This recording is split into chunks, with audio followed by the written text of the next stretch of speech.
Good evening and welcome everyone to the Transportation Commission meeting on October 13th. I'm calling this meeting to order at 6 o'clock p.m. Jennifer, if you please do the roll call. Sure. Henry. Here. Jeremy. Here. Kelly. Here. Brett. Here. Brooke. Here. Mark. Here. James is not here. Nick. Yeah, here. And Eric. Here. All right. Thank you, everyone. Great. Thank you, everyone. Since we have our ASUCD representatives here tonight, if you'd like to just introduce yourself briefly, and I guess we'll go along and introduce ourselves briefly as well.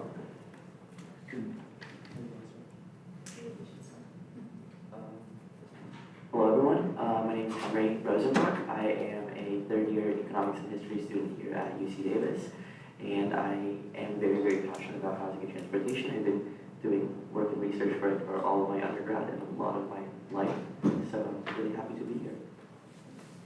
Hi everybody, my name is Jeremy Elvander. I'm a fourth-year data science and GIS major at UC Davis and the associate director of ASUCD's Innovation and Research Lab. I've been doing transportation policy work and technical research for about 2 years now, and I love transit. Excited to be here. Hi there, my name is Kelly May. I am a fourth year and I'm majoring in sustainable environmental design with a minor in environmental policy analysis and planning.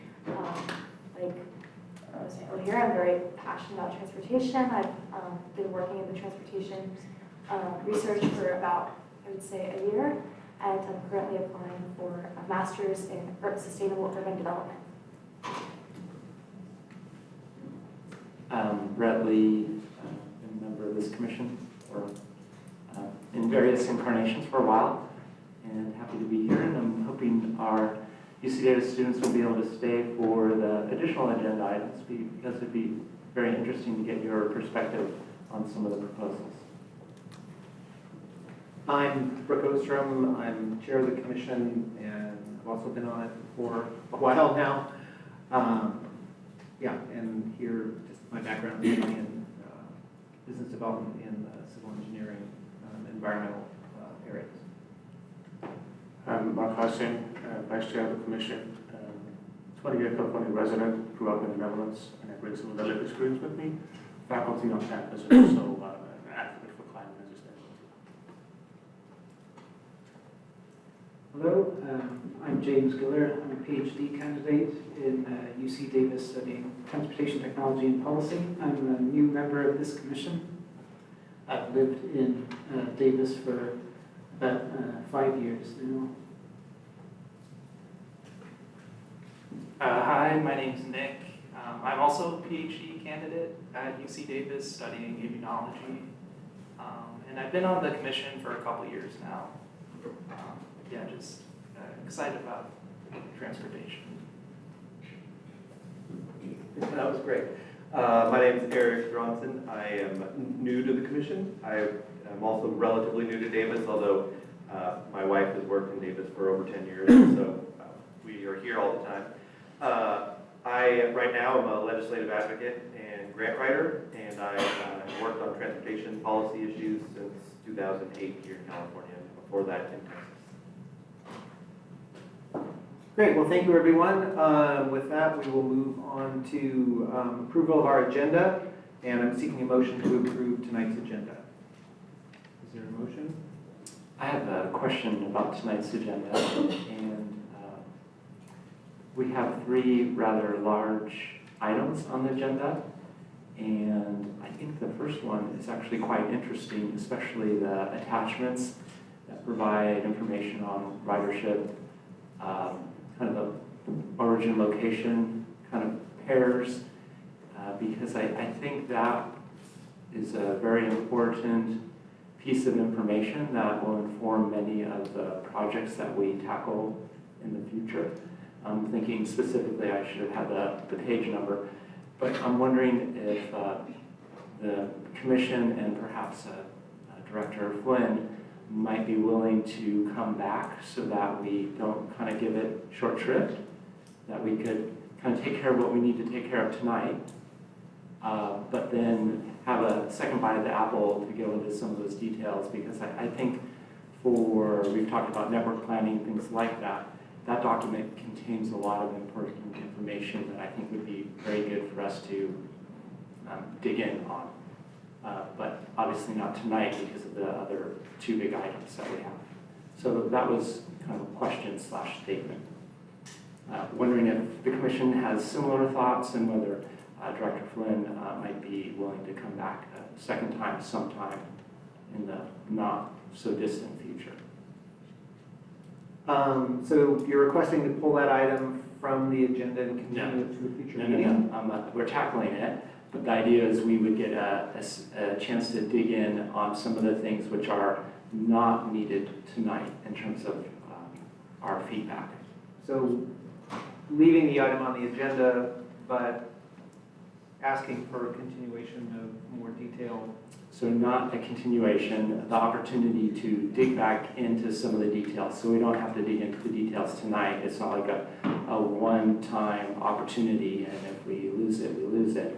But whether Unitrans would be willing to come back and we could dig in some more to the items which are relevant to the more longer-term planning. Great. So can I chime in? Tonight, we're going to be talking about a survey that we just launched today about route changes and schedule changes. Let's talk about that tonight. In December, we could bring a workshop to you that focuses more on transit and the existing conditions and the analysis. Does that answer your question? Yeah, that would be great. Okay, with that then, unless there are any other comments about tonight's agenda, is there a motion to approve the agenda? I move to approve. Is there a second? I'll second. It's been moved and seconded. All those in favor say aye. Aye. All opposed? Motion carries unanimously. So move on to item 3, brief announcements from staff, commissioners, and council liaisons. This is the time for those announcements from everyone. Councilmember Deos. There you are. Do you have any announcements? Okay, great. Any commissioners have any announcements? Mark? Yeah, I have one. I wanted to share that fresh off the press an hour ago, Governor Newsom signed Senate Bill 720, which allows local governments to establish an alternative automated traffic enforcement program that uses automated equipment to detect violation of traffic control signals, an issue that we've talked about in this commission. And this is one of the tools in our toolbox that we have so far lacked that now comes on board that would hopefully help us deal with some of the issues around school safety, particularly traffic safety in general, that we've been frustrated by not having in our toolbox. So I think that is just a piece of good news that I think should help us going forward. Great, thank you. Any other announcements from commissioners? Yeah, briefly, of course, follows under day late and dollar short. We had a lot of new students show up, both at the DJUSD level and the university level. It reminded me that we have this program, Bike Index, that the city sponsored. I'll pass it down if you're not familiar with it. UC Davis has a similar sort of program. This is available free to the residents. It's a way of registering your bike in a way that is in the 21st century, not the 18th century. And so I just highlight that. Perhaps Jennifer can bring an update to us at a future meeting or even tonight. And we can talk about how we can publicize this very, what I think, valuable program that the city has created for us. Great, thank you. Any other announcements from commissioners? Okay, Ryan or Jennifer? Yep, I have 2 announcements. The subcommittees that you all set up at the last commission meeting have been approved by our city council, so you can now move forward in establishing them. Ryan's going to be reaching out to each of the subcommittees to start the process. And then the second thing is that 5th Street between IJ and K, those improvements are now in. We had to make some quick changes to encourage people to make that right turn. And we will be monitoring that and doing some traffic counts in November. And then anyone who's interested in the bike index, if you go to cityofdavis.org/bikes, you can find the bike index and register your bike there. And we mail you the sticker and it's take a photo of your bike. Thank you. Great, thank you. Any other announcements from staff? Okay, with that, we'll move on to item 4, which is public comment. At this time, any member of the public may address the commission on matters which are not listed on this agenda. So if you are here to talk about either the development projects or the transit plan, please hold your comments until that time. Speakers are limited no more than 3 minutes, and speakers will be asked to speak here at the podium and state your name for the record. Is there any public comment at this time not related to our agenda items? Okay, if there is no public comment, we will move on to our next item, item number 5, the consent calendar. These are non-controversial items that can be approved with one motion. I believe this evening we just have our commission meeting minutes from our last meeting on there. Is there a motion to approve the consent calendar? I'll make a motion to approve the consent calendar. Is there a second? I'll second. It's been moved and seconded to approve the consent calendar. All in favor say aye. Aye. All opposed? Motion carries unanimously. Okay, we will now move on to item 6, our regular items. These are our regular agenda items. For each of these, we'll receive a presentation. Then the commissioners will have a chance to ask clarifying questions about the presentation and the staff report. Commissioner, then after that, we will hear public comment.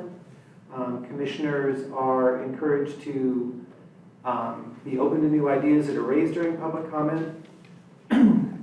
Commissioners, after public comment, that we would then discuss the item and provide our comments.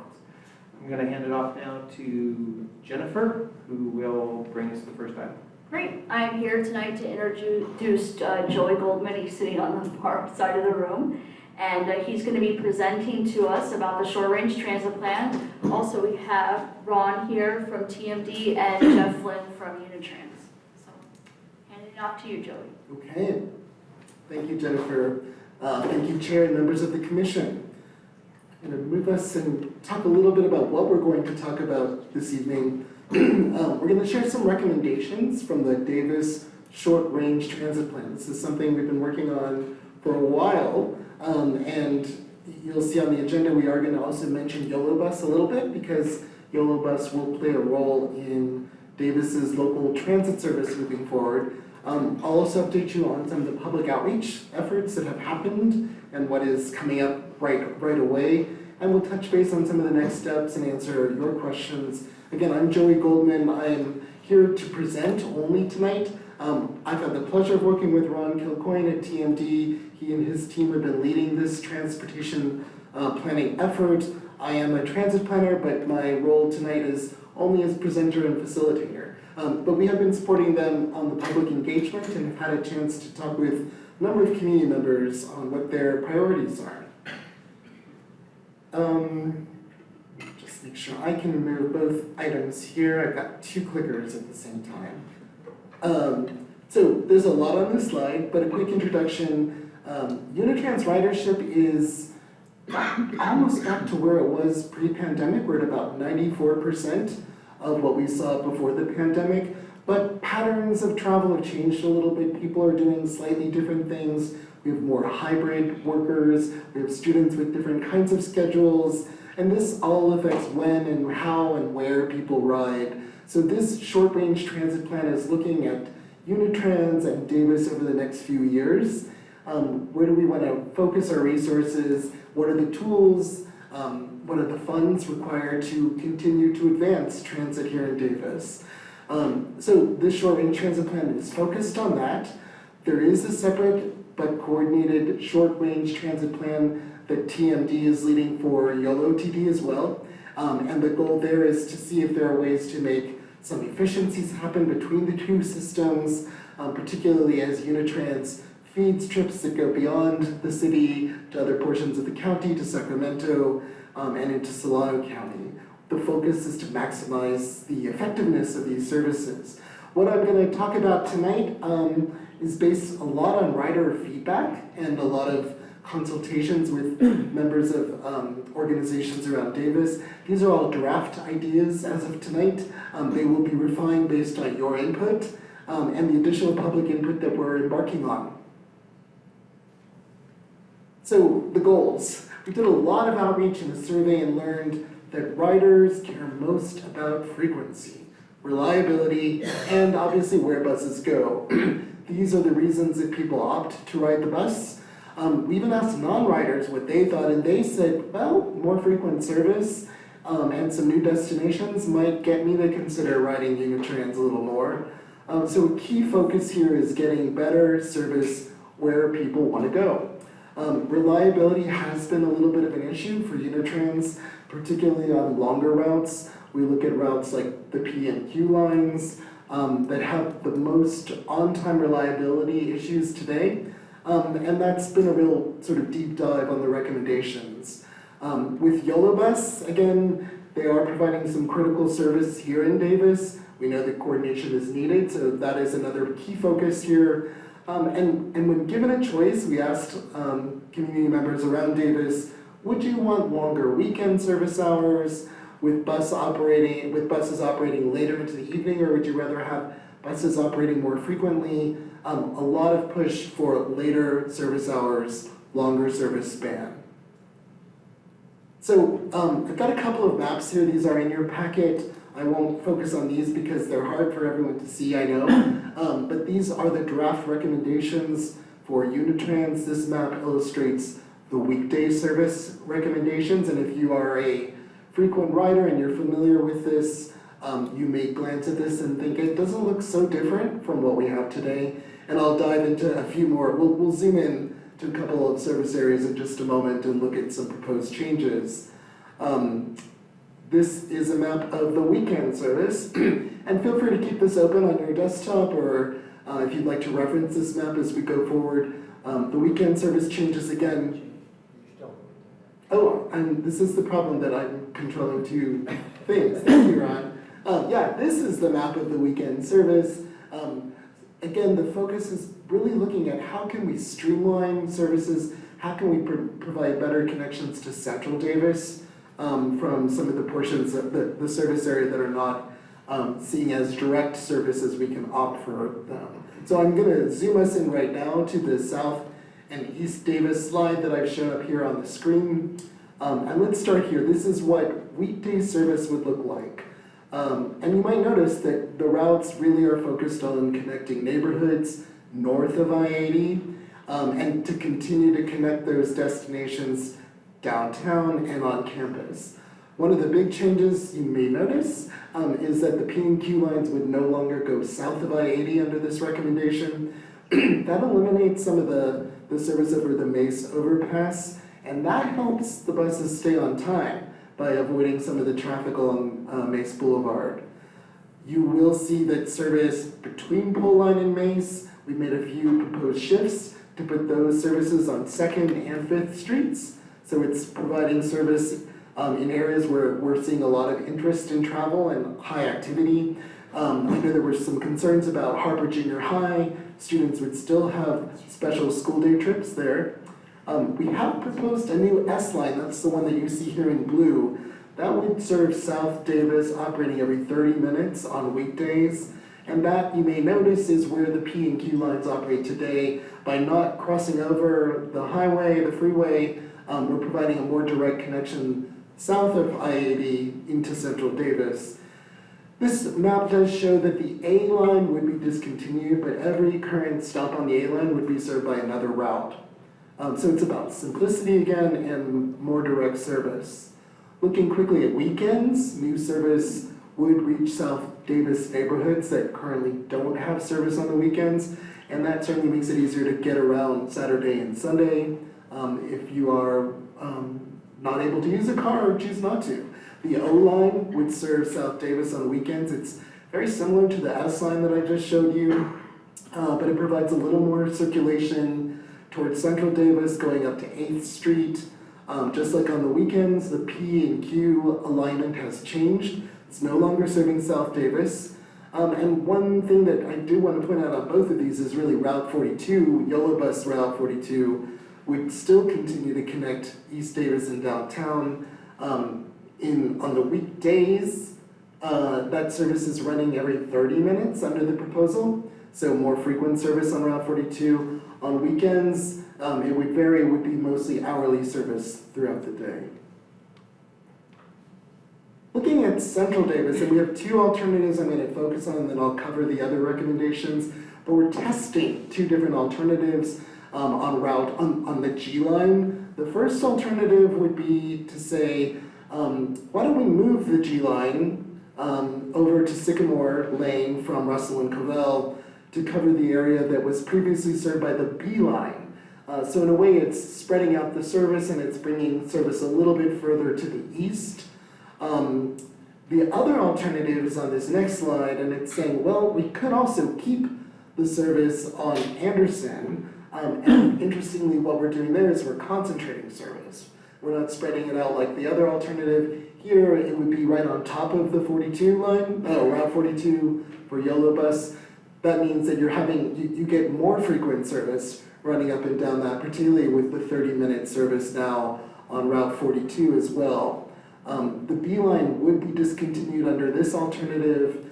And what about the Sycamore riders? They would still have access to transit multiple routes within about half a mile of the current route. In addition to these two proposed options for you to consider, there are a few other changes that are proposed. One is the F line would be modified to give better access to Davis High School. I think we had heard something about that last time, and the library giving you two-way service along 14th Street and F Street. That's currently a one-way loop service. And then the new R line that you see here in green on this map, it would provide a connection to campus via Alvarado Avenue. It would be faster inline trips, inbound trips that you would be getting with that pretty direct service there. And again, I've noted the YOLO bus Route 42 would be where it is, but it would be adjusted a little bit to add service to Sutter Davis Hospital by running up and down Anderson Road there. Okay, I do want to give you a quick update on something else that we talked about, and that's later evening service. Riders and non-riders both said they want later evening service, as I mentioned at the beginning. And they said that's more important than early morning service on the weekend. They want to be able to work late, study late, go to events, or stay out a little bit later. And the proposal here is for Friday and weekend, or Saturday and Sunday service to extend those service hours by about 2 hours. So the Friday service would go until about 10 p.m. And weekend, Saturday and Sunday service would go with the last departing bus leaving Memorial Union Bus Terminal around 8 p.m. So really later service to address the concerns and ideas that we've heard from the community. We've done a lot of community outreach, and there's more to be done. The recommendations that I've just covered are based on a lot of what we've heard from community members. We do have an online survey that is live as of today, and as of just before I came in here, there were about 100 responses already, so word is getting out. And that's available at research.net/r/Unitrans. There are lots of posters and ways that people can access that. There is a special effort for Catalina Drive residents and the adjacent streets to look at what do you think about operating new service or putting service onto Catalina. There is some canvassing that's happening tomorrow for door hangers, postcards going out, and a special survey targeting those residents. And then we also have some pop-up events. We're going to brave the rain tomorrow. Hopefully it will taper off a little bit. We have staff who will be at the Silo Bus Terminal in the afternoon, and then on Wednesday at the Memorial Union Bus Terminal, excuse me, and then an event later this month at the Davis Food Co-op.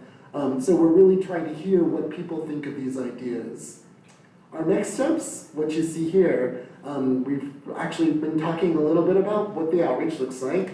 We plan to take all of this feedback that we're getting to incorporate it into the final Unitrans and the YOLO bus service recommendations so that the two plans can really inform each other. One thing I should note is that one of the YOLO bus recommendations, when we talk about that, might actually include restoring YOLO bus 220, which would also serve Sutter Davis Hospital and the Memorial Union Bus Terminal, in addition to the every 30-minute service that I mentioned on YOLO bus Route 42. To facilitate all of these recommendations, this short-range transit plan includes a financial and capital plan. And then the plan would head to the city council, at the latest in early summer of next year. So I will stop talking right there. Thanks for your attention. I know we may have some clarifying questions, and then again, Jennifer, Jeff, and Ron are here to answer specific questions that you may have. Great, thank you very much for the presentation. So yes, at this time, we will have clarifying questions from commissioners. Are there any clarifying questions? I do have one clarifying question. Could you please just, I want to understand whether the T-line that currently serves the high school and junior high are still going to operate under the revised plan with access from South Davis specifically? Yeah, so no proposed changes to the T-line. The T-line now largely focuses on the high school ridership. And with this change, we may need to bulk up on that service a bit because that south to north connection will not be provided every 30 minutes. In addition, we have a lot of Harper Junior High riders that go from South Davis to North Davis because that's their district or their neighborhood schools to go up there. And all those Harper-focused services will still remain. So the school services will remain and we'll likely to bulk them up a little bit in case the ridership increases. But we will still be meeting school bell time schedules as we do today with the same routes as we do today to really minimize disruptions to any school-age kids. Thank you. Other clarifying questions from commissioners? Yeah, I have one. Regarding the stuff about like increased coordination with Route 42 with Yola Bus, kind of just a little more detail about what that means exactly, what kind of new things would be implemented as a part of that. Yeah, Ron, do you want to? Sure. Well, one of the things we are proposing to increase the 42 so that it will operate every 30 minutes all day long. And the key thing was we were trying to minimize the overlap between Unitrans and the 42. Therefore, we could reallocate resources, Unitran resources to increase service elsewhere throughout Davis. But we also wanted to make sure that the service worked, so we would make sure the schedule's coordinated, that the arrival times in the morning would match the class times and the departure times in the afternoon, make sure that there is sufficient padding in the schedule to address for traffic variations that might happen so that the 42 schedule would be reliable. But the main thing was we're trying to avoid overlap so we could make a better use of resources, improve access, throughout Davis. The other change, the only route change that we're proposing with the 42 was the change to serve the Sutter Hospital by pulling off the freeway one off-ramp before coming down the frontage road to stop at the hospital and then continuing as it currently does. I'd love to ask a clarifying question. Hi, everybody.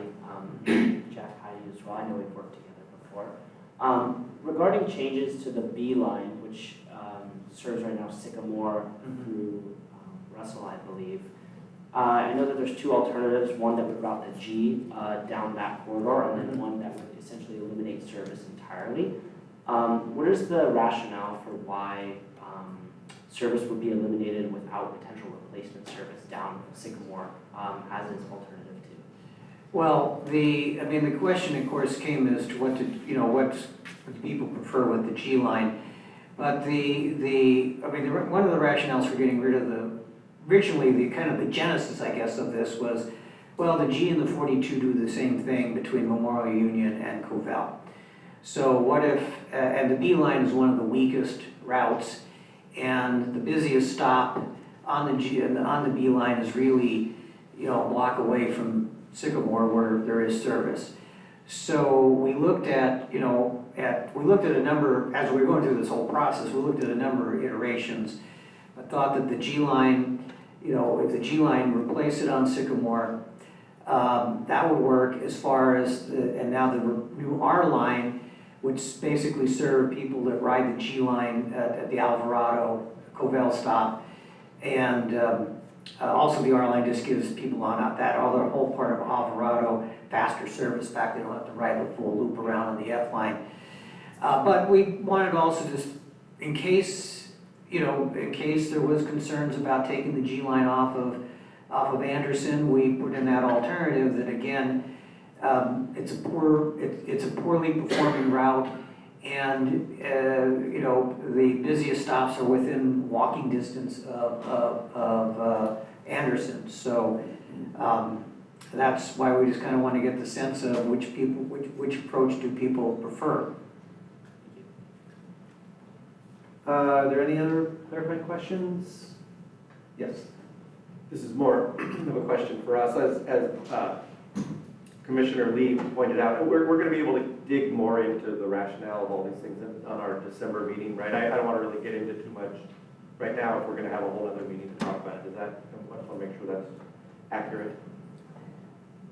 I'm going to encourage you all to take the survey, and then we're going to bring the analysis of the survey back to you in December. So if you wanted to make a comment about a particular alternative, then you would do it in the survey or do it today. But then we'll talk more about the outcomes in December.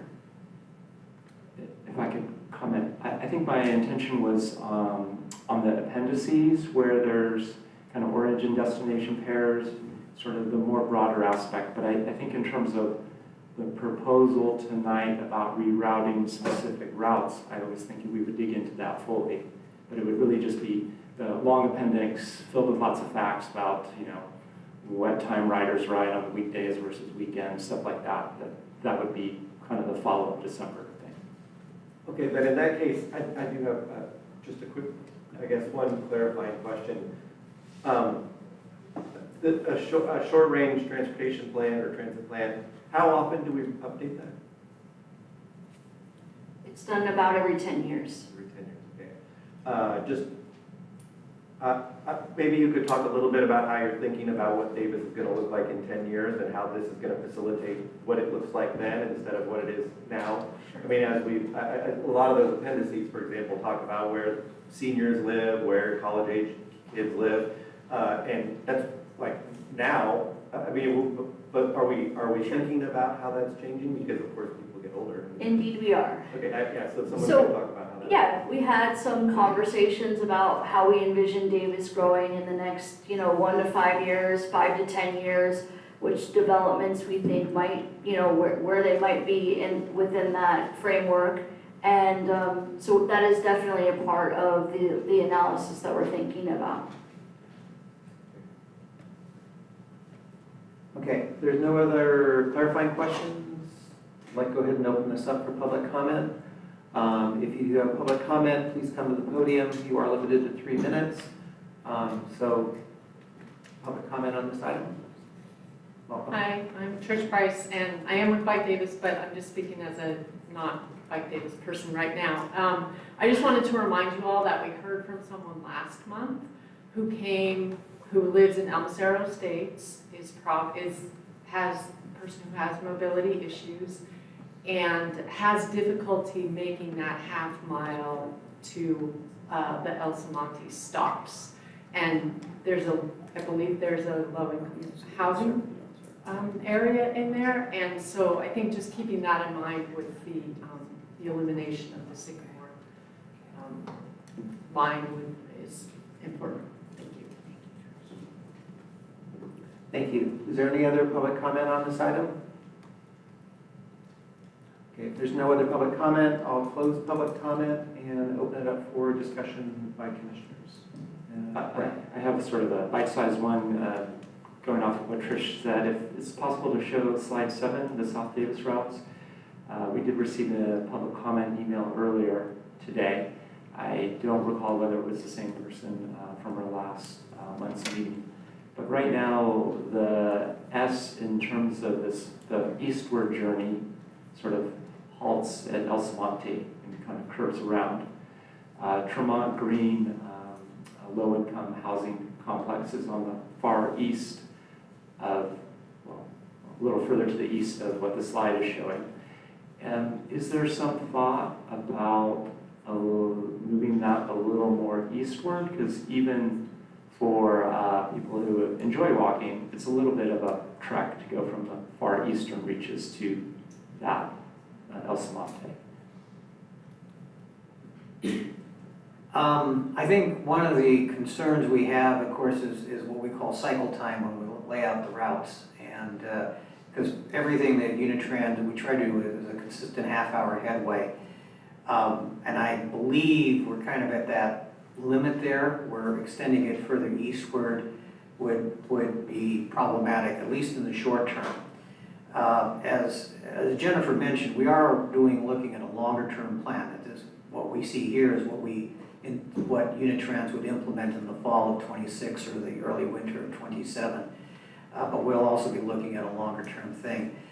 And I believe there could be some on-demand options that might be available. Jeff, I don't know if you want to.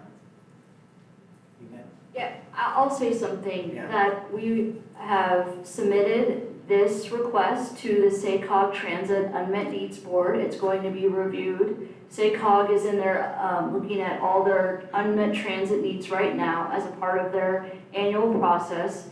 The city has submitted the issue. We've submitted a map that shows where Tremont Green is in relationship to existing bus stops. And also Tremont Green had completed a survey where they surveyed their residents and asked them about how they feel about this additional service. So I also provided that to them. And as we think broader and in like what is the next 5 to 10 years, is that microtransit, is that using some other way to connect the folks that live there? Right now, if we extend bus service there, it's $420,000. So it's not really feasible right now financially, but what does it look like for the future, and what can we get out of this SACOG unmet needs process? Sorry, I'm drawn to numbers. So 420,000 to have the proposed S go another 100 yards to the next intersection and then make that loop? Or $420,000 to have a dedicated bus service to the Tremont Green folks?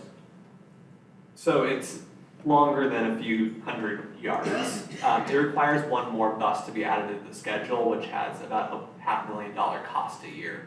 This is currently a fiscally constrained, no growth scenario because there's no new funding projected to come to the Unitrans service.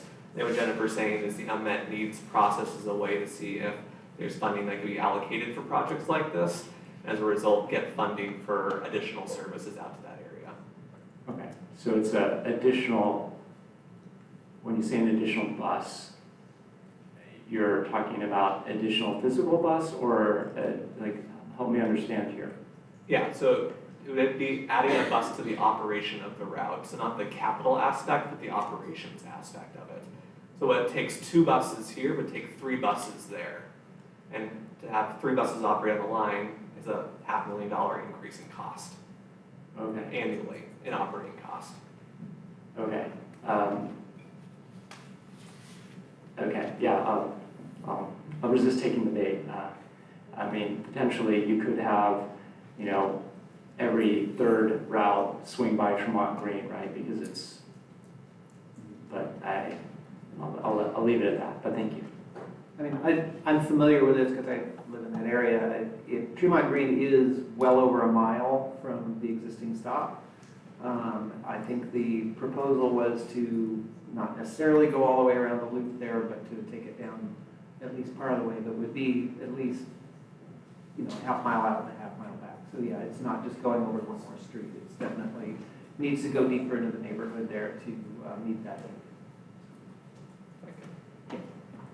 I'd say that fixed route's not always the answer or the most cost-effective way to serve areas too, especially low-density areas. So with the city, we have suggested consultants. There's alternatives to serving the area that might be much more cost-effective, at least initially, that don't require extending a full bus out every day. So, there are things being considered that the city's looking at as alternatives, since a big bus may just be the the solution that makes sense. Thank you, appreciate that.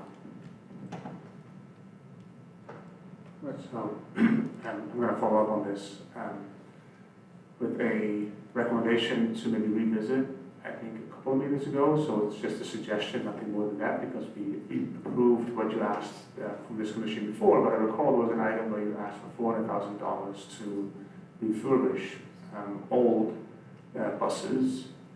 And I'm just noting the similarity in the ask here for what it would take to serve people who have mobility issues and clearly are not well enough served right now.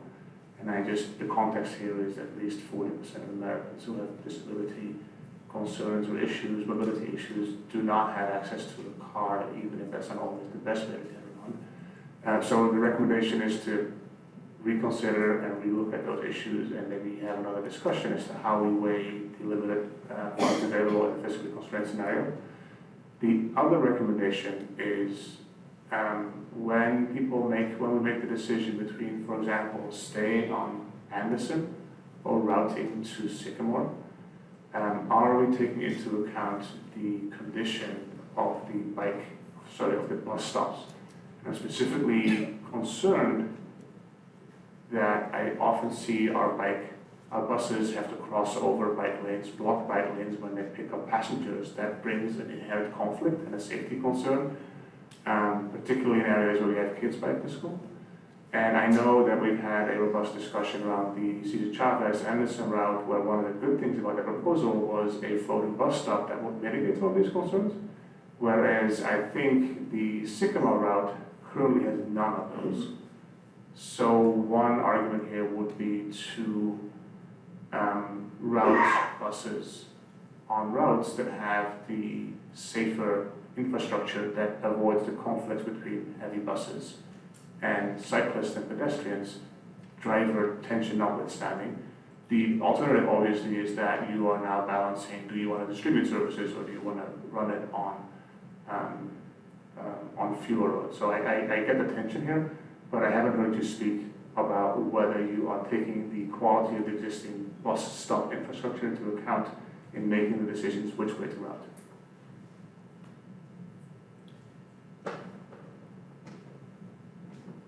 Well, I mean, we've been focusing on access to the stop site. You know, we currently have bus stops. I think mainly where our focus on bus stops has been where we've either proposing new routes or proposing changes. For example, on Catalina, there are, even though there's currently no service there was service there and the bus stops are still there. In terms of the bus conflict, we haven't taken a really deep dive into that level of detail, but we certainly, could. But the main thing, we were just basically focusing on access and making sure that areas that have access to transit would continue to have access, or if they lost, what would that impact be? So our focus has been more on access to the bus stops, not onto the actual physical condition of the bus stops at this point. Ron, I have something to add to that, is that the city and Unitrans works collectively on making improvements to bus stops. So dependent potentially on which road, Anderson or Sycamore, there could be opportunities to improve bus stops on those corridors. And as you stated, we're trying to do the Anderson Chavez floating bus stops, so there's always areas for improvement. So I don't know if I would focus solely on that for decision making, because there's always the opportunity to potentially improve those.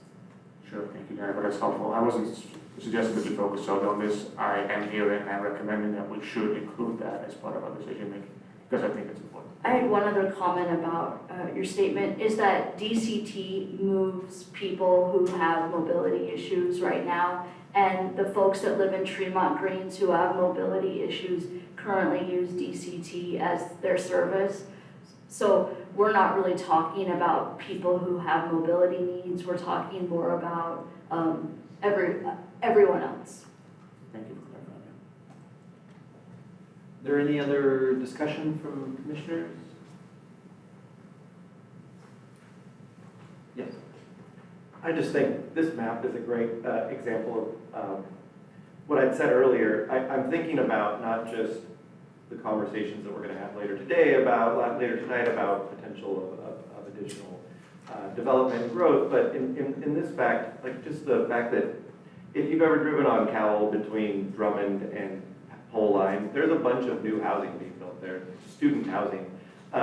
We're not, I mean, it's not called student housing, it's housing, but there's lots of students there, I think. But we are still planning this line to go down past Montgomery Elementary, which is fine and probably is the right thing to do. I just want to make sure that we're thinking about when that is all filled in there near my daughter's gymnastics. That's the only reason I know about it. You know, at some point, like, what if you ran like every other line on the other side? You know, I mean, I just want to make sure we're thinking about where people are actually going to be, not just where we think they are or what people are saying in comment cards. And this is just like a simple example of what I kind of was referring to. Thanks, Eric. We are having meetings with our planning staff, our transportation staff, and discussing the growth of what is going to be in the next 1 to 5 years and 5 to 10 years. Also, this map does not show there are 2 other lines that serve that area, but because they're not being changed, they're not proposed changes, they're not on this map. But there is more service in this area, currently in this area, that will continue. So at this point, I'd suggest we provide some feedback, and I think there's an interest in having you come back and talk a little bit more about the details of some of the ridership. I would propose that we, unless there's anything substantive at this point, that we close this issue and move on. We have a lot of people here to speak on our next 2 items. This is it's a great topic, and it's actually very related to the next items that we're talking about. So, you know, maybe we can schedule Jennifer for December to have a further discussion about the Unitrans ridership numbers. Sounds good. So at this point, hopefully we provide you with some feedback that's helpful, and then would, you know, certainly love to see you come back in December and talk a little bit more about this in depth. All right. So we're going to close this item. Now we're going to take a little bit of a recess, switch the room around a little bit, and then ask our ASUCD students to head on out. Thank you so much.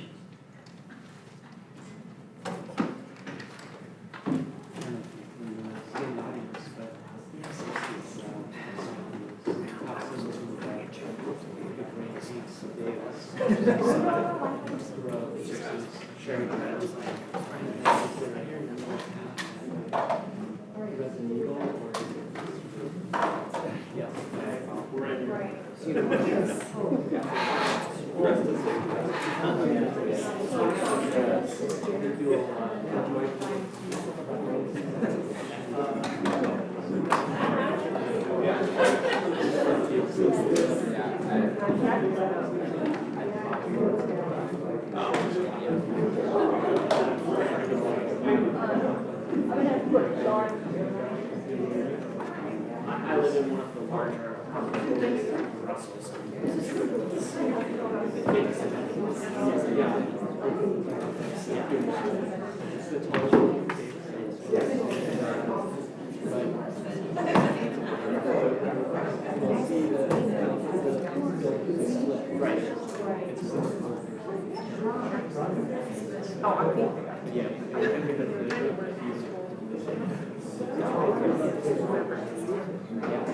Thank you all very much. Yeah, it's wonderful.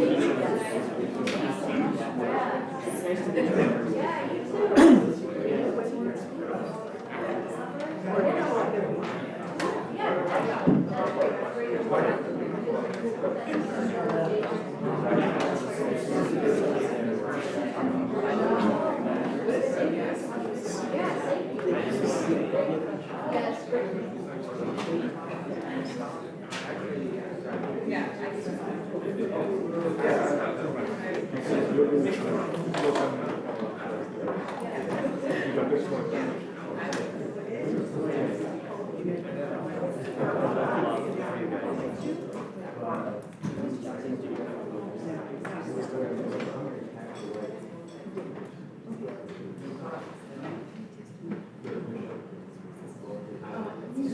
It's fine.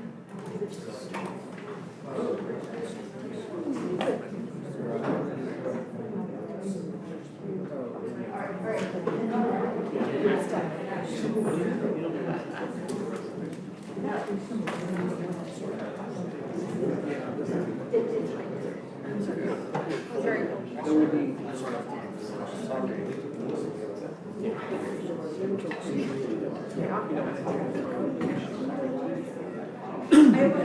guess I could mention this if you guys want to or you can, if you feel like you're all on one side. If you come forward, you are just.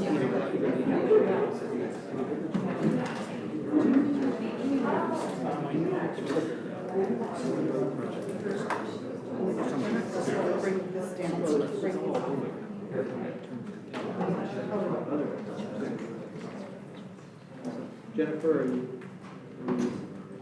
Is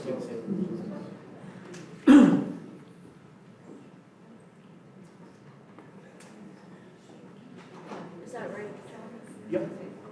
Make sure that can I afford it? Yeah. Cool. Go full screen.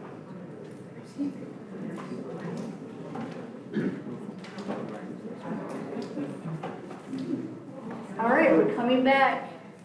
Missing Brett and Ryan. Oh.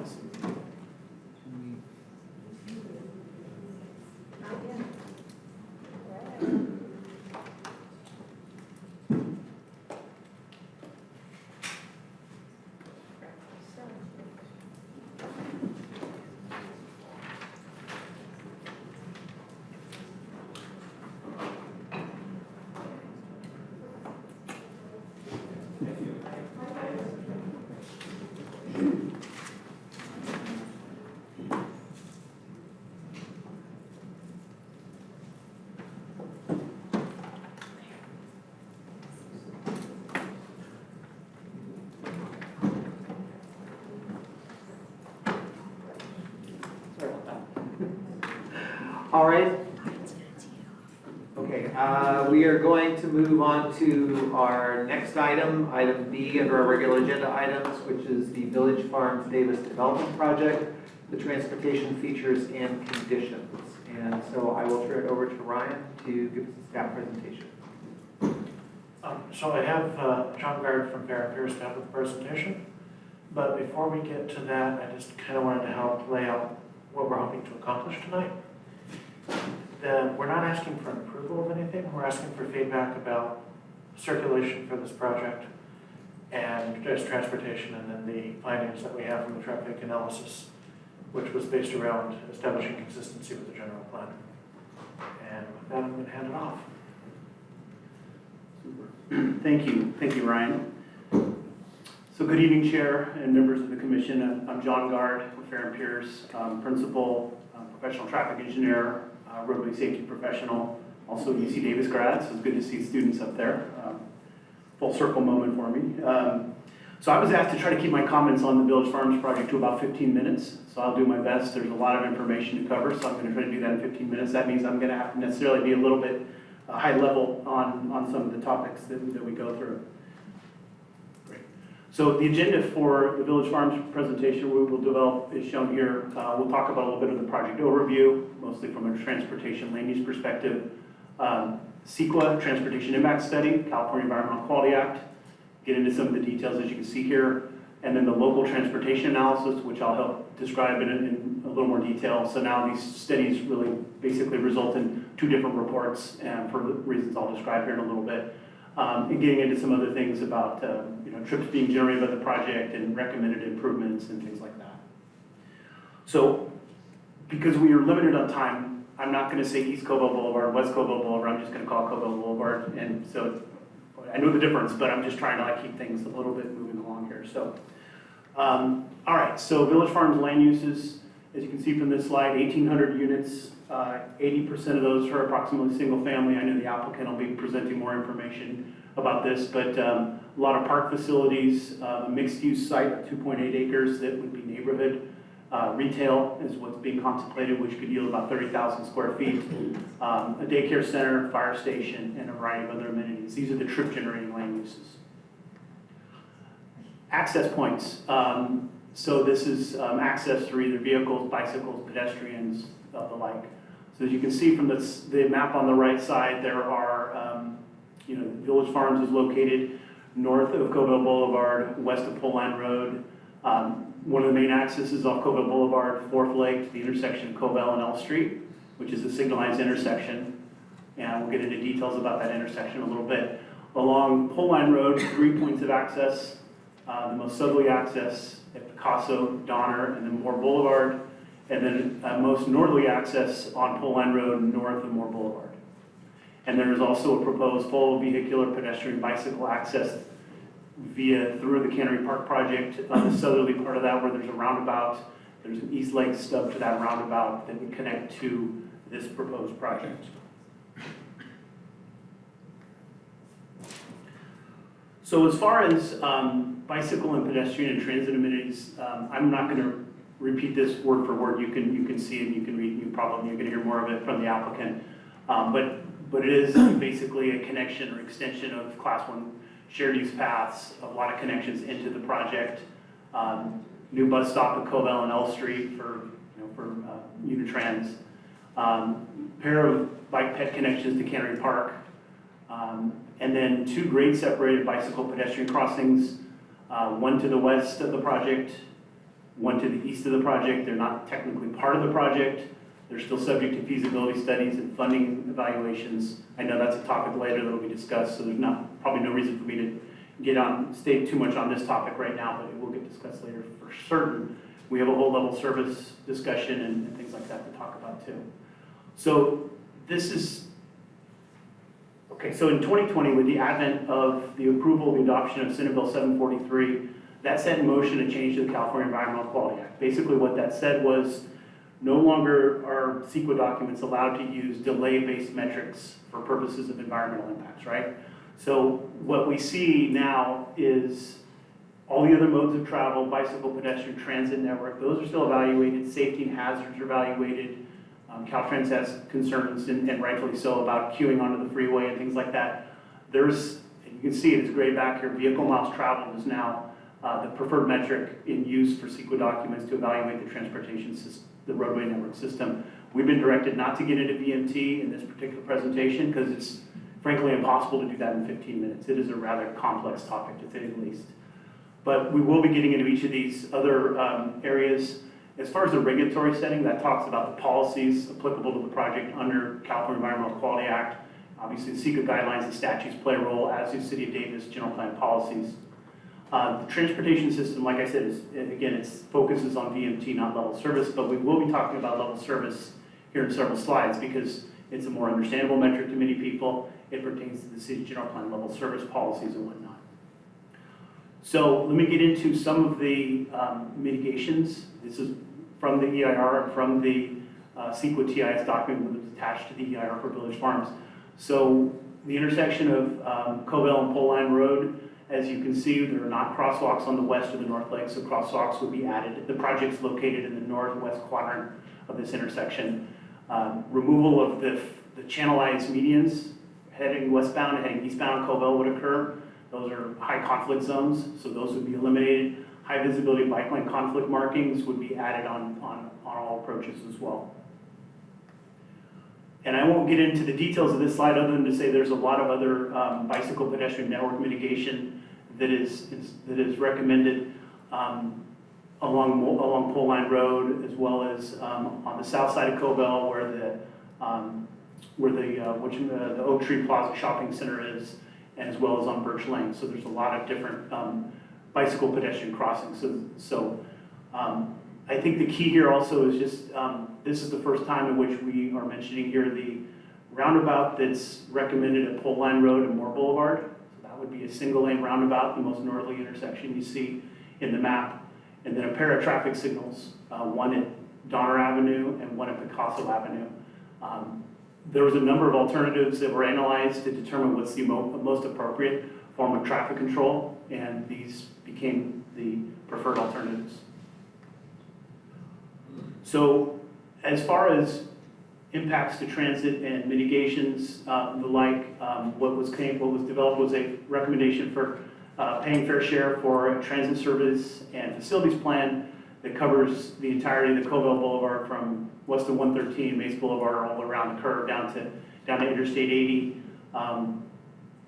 And the premise there is this project being the size it is, generates a lot of traffic, generates a lot of pedestrian walking, generates a lot of transit trips. So a reconsideration of what type of transit, and obviously having the short-range transit plan right here before this item is important to that. But that's the recommended mitigation for transit. And then for safety and hazards, fair share improvements towards 2 interchanges that cumulatively, as we'll talk about in a little bit, if we look out 20 years into the future, they're both busy now, but they become even busier in the future as more development occurs. So I'll kind of share some graphics on that in a little bit. Okay, so the LTA, so we're segueing away from CEQA, now we're getting into level service and the like. So the LTA is a document that focuses on how do intersections operate, what can be done to improve operations, and so on and so forth. So what was done for the LTA for this project is we look at weekday AM and PM peak hours of travel, and we look at the delay and level service for intersections. You can see there's 51 intersections that were studied in that map in the bottom right corner. It's not part of a CEQA process. It's basically general plan, level service consistency. It can help establish recommended conditions of approval. As far as the policies in place, City of Davis General Plan specifies level service EVs is the minimum acceptable operating level throughout much of the city, especially and particularly these intersections. So when we look at an analysis of a proposed project like this, we start with the land uses. We figure out, okay, how many trips do they generate? Davis is not like every other community. People walk, people bike, so we take adjustments for that. This project also has some internalization. People can, from their house, they can walk to the retail, right? Or they can drop off their child, for daycare, that type of thing. There's also pass-by trips to retail. You're on the street, you pass by in to get a gallon of milk or something like that. So those adjustments have been made. But as you can see here, these are vehicle trips generated in the AM and PM peak hours. Still a considerable amount of trips being generated. In the PM, this basically means somewhere in the vicinity of about 970 vehicles entering the project and 660 exiting the project. PM people are coming home from work, that's why it's higher. So this is a very data-intensive table. I apologize for this, but again, we're trying to keep this to the point here. What this is showing is how the intersections operate. And I should start by just mentioning that when we do this intersection analysis for all these intersections, we're using a micro-simulation model. And these models, we're using the Sim Traffic program, they capture things like queue spillback from one intersection to the next. They capture if there's more pedestrians, that push button makes the light stay greener longer for the side street. All those types of things get considered in these models. And as you can see in the PM peak hour, which generally has a little bit more congestion than the AM, aside from schools, of course, existing versus existing plus project, a lot of degradations from B or C down to E or F. But this is perhaps a little misleading because when traffic spills back, it becomes close to congestion, that traffic spills back to the upstream intersection. It's not as though the Covell and Oak or Covell and F Street just gets overwhelmed with project trips, it's the queues are spilling back. And the city doesn't have a signal timing plan in place for these corridors right now. And so that's also part of the challenge here is that they all operate freely and they're not coordinated. So the solution here as we were looking at level service was to consider coordinating the signals. This is footnote 1 in the table, as you can see here, from Covell west of 113 to east of Pole Line Road. The LTA gets into the details of how the coordination works and cycling, so I won't bore you with those details here at all.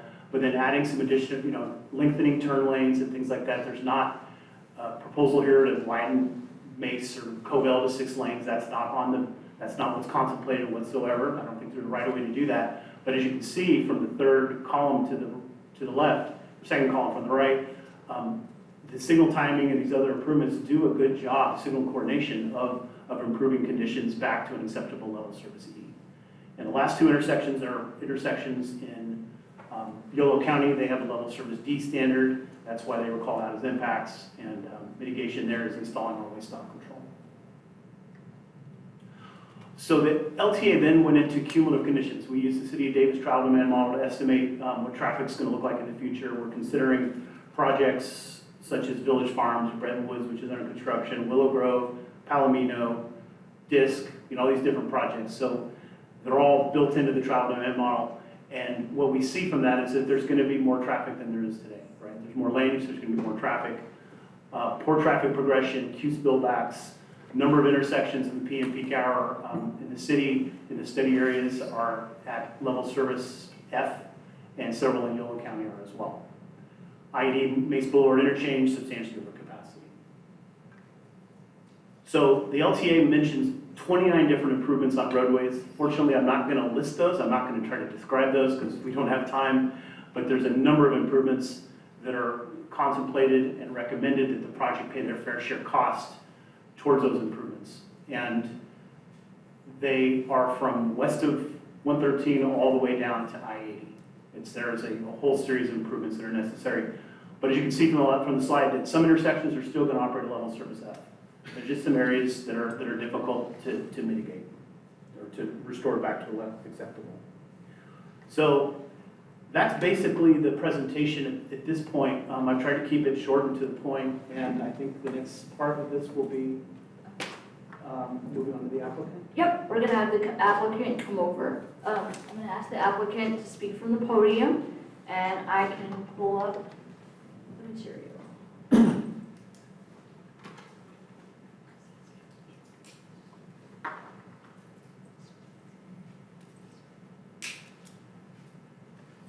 And then, John, can I- Oh, yeah.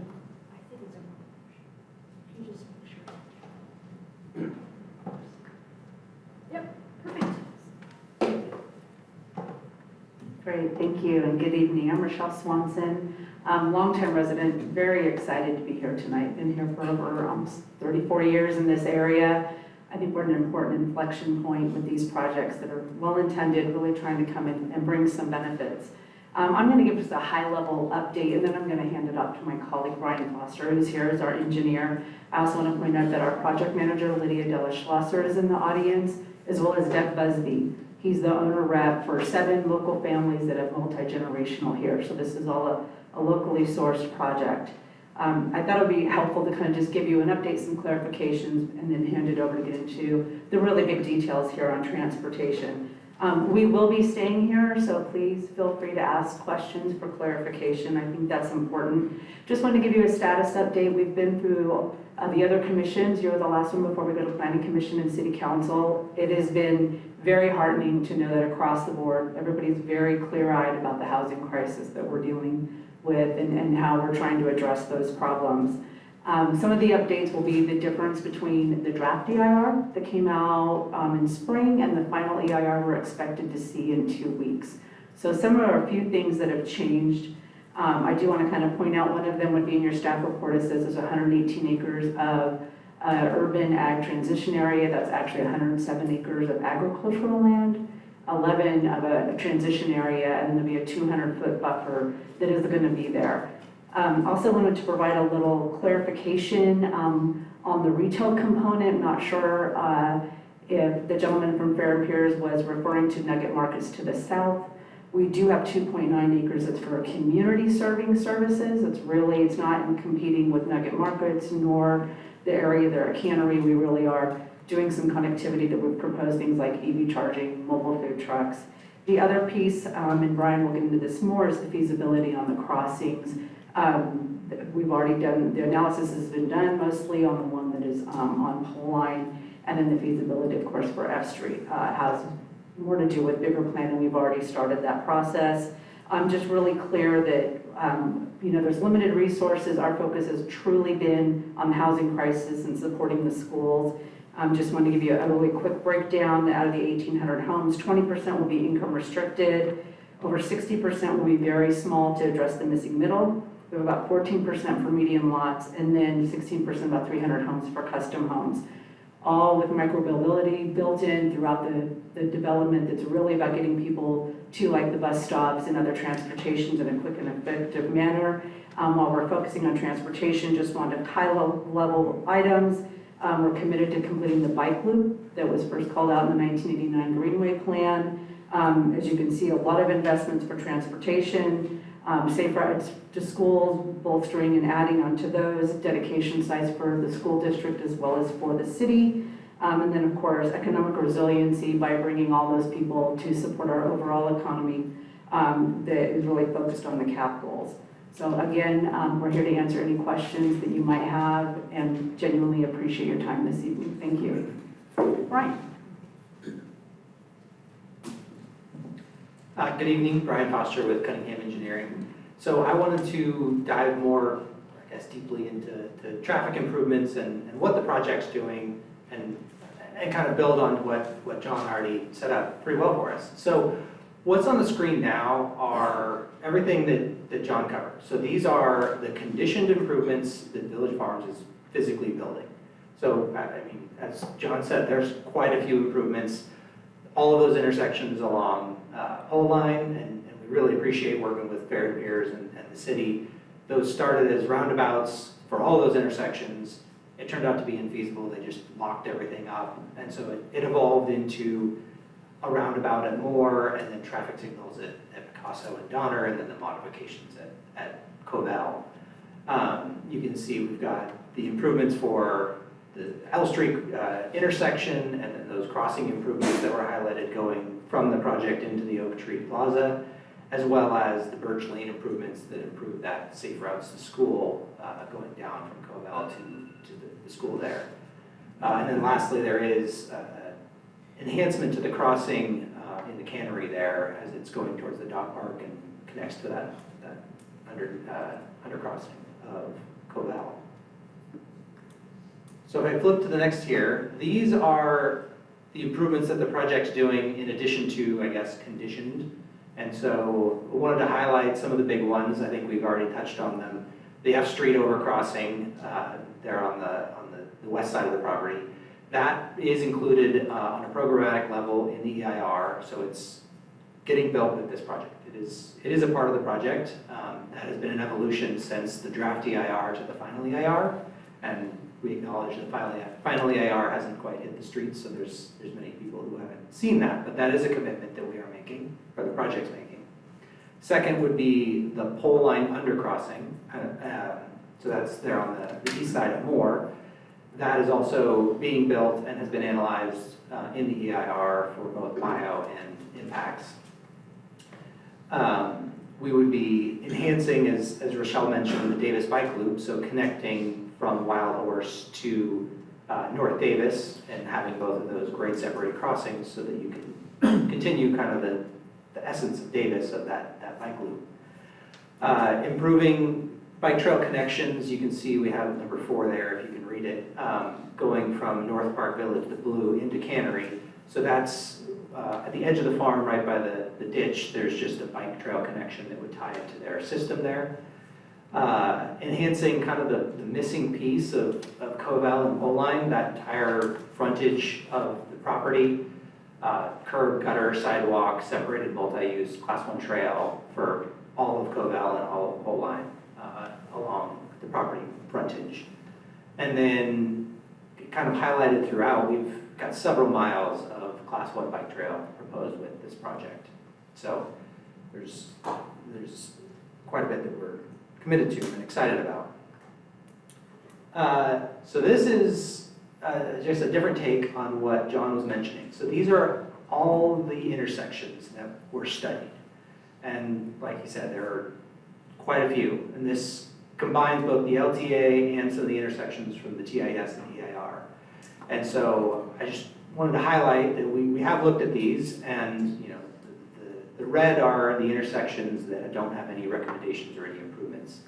And so when you peel those out and you look at the green is what we're physically building, what Village Farms is going to be building. And then the blue are those cumulative future improvements that are going to be that fair share contribution at some future date. I think the staff report said it very succinctly. The City Council approved that study in September 30th. And so that's a future thing that's going to happen. So we're looking forward to the conclusions of that.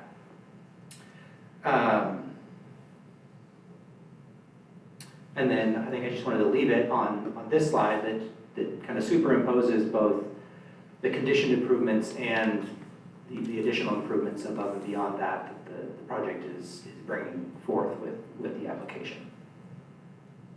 So I encourage you to ask any questions that you may have to me or our team as it comes up, or any of the city staff. Thank you. Thank you very much, Brian. Thank you, Rochelle. So at this point, we'll open it up for clarifying questions from commissioners. Brett? Perhaps staff could help me here because I've heard two different things about the grade separated crossings. In our packet, it said kind of maybe-ish, and the applicant who just spoke said yes. So, the information that we based everything on was the local traffic analysis and the draft EIR. And since then, there has been additional discussion about, especially those two crossings and the grade separation crossings. So what the applicant presented tonight is their current proposal and how to address them. And I believe that's what the city is moving forward with and what we're getting ready to bring to the Planning Commission, the City Council, and the development agreement. So in simple language, sorry. So the grade separated crossings, rather than maybe hope to, where we are today is they have committed to the pole line grade separated crossing and also the F Street grade separated crossing. And it isn't dependent on some future state with some projects passing fair share or anything like that. It's the project applicant is proposing to do this as part of their project proposal. The current project description is as Ryan has described, but we are preparing new materials to bring forward to the Planning Commission workshop on October 22nd, and the development agreement negotiations are ongoing. Those two grade separated crossings are part of the ongoing development agreement negotiations, and so they are coming to light, but they are not finalized yet. Because we're the Transportation Commission and these are kind of shiny objects for us, important shiny objects, would it be inappropriate if I asked the project applicant to tell us, yes or no, and they plan to update going forward? Because we could spend a fair amount of time kind of arguing about, why they should be there. If they're already on board with committing to that, that saves a fair amount of discussion up here. So just as clarification. It would be fair to ask the applicant, and it would also be fair to make recommendations regarding them as a commission. So is it okay if he's sort of... Hi, I'm Doug Busby. I'm one of the owner reps for the project. Thanks for having us here tonight. Just to be clear, again, this has been an ongoing issue, and from the draft EIR to the current, things have evolved. We have proposed project baseline features, which will go in the Measure JRD ballot, saying that the project will construct the pole line undercrossing and the F Street overcrossing.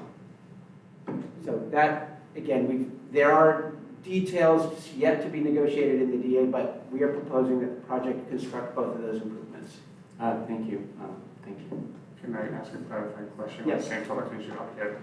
Are there any third parties that have to be included in these discussions that may make the outcome, the certainty with which these two crossings are being placed? There are. There are. For example, at the pole line undercrossing, we have to have a partnership with the school district, Davis Joint Unified School District, because the land on the east side of Pole Line Road is owned by DJUSD.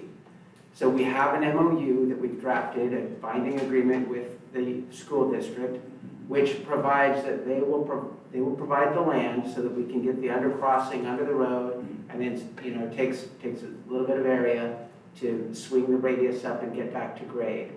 The other big party that's going to be important is the UPRR Railroad. And not me personally, but other members of our team have a significant amount of experience working with UPRR. And we have done due diligence with UPRR and transportation consultants who work with UPRR. And we believe that it's feasible to get the crossing over the top of, of course it has to cross F Street, the drainage ditch, and the railroad track. So it's quite a big endeavor. It will require a significant amount of engineering We've done due diligence studies. We believe that's feasible. And as I said, in our project baseline features, we're committing to constructing that improvement. I had a clarifying question as long as you're up there. So we talked a little bit this evening on some other ones about, looking at the long term on some of these projects. I was curious as to what your development rollout or phasing on this is in terms of the units that you're building. And is this, what are we looking at in terms of how that's going to impact traffic?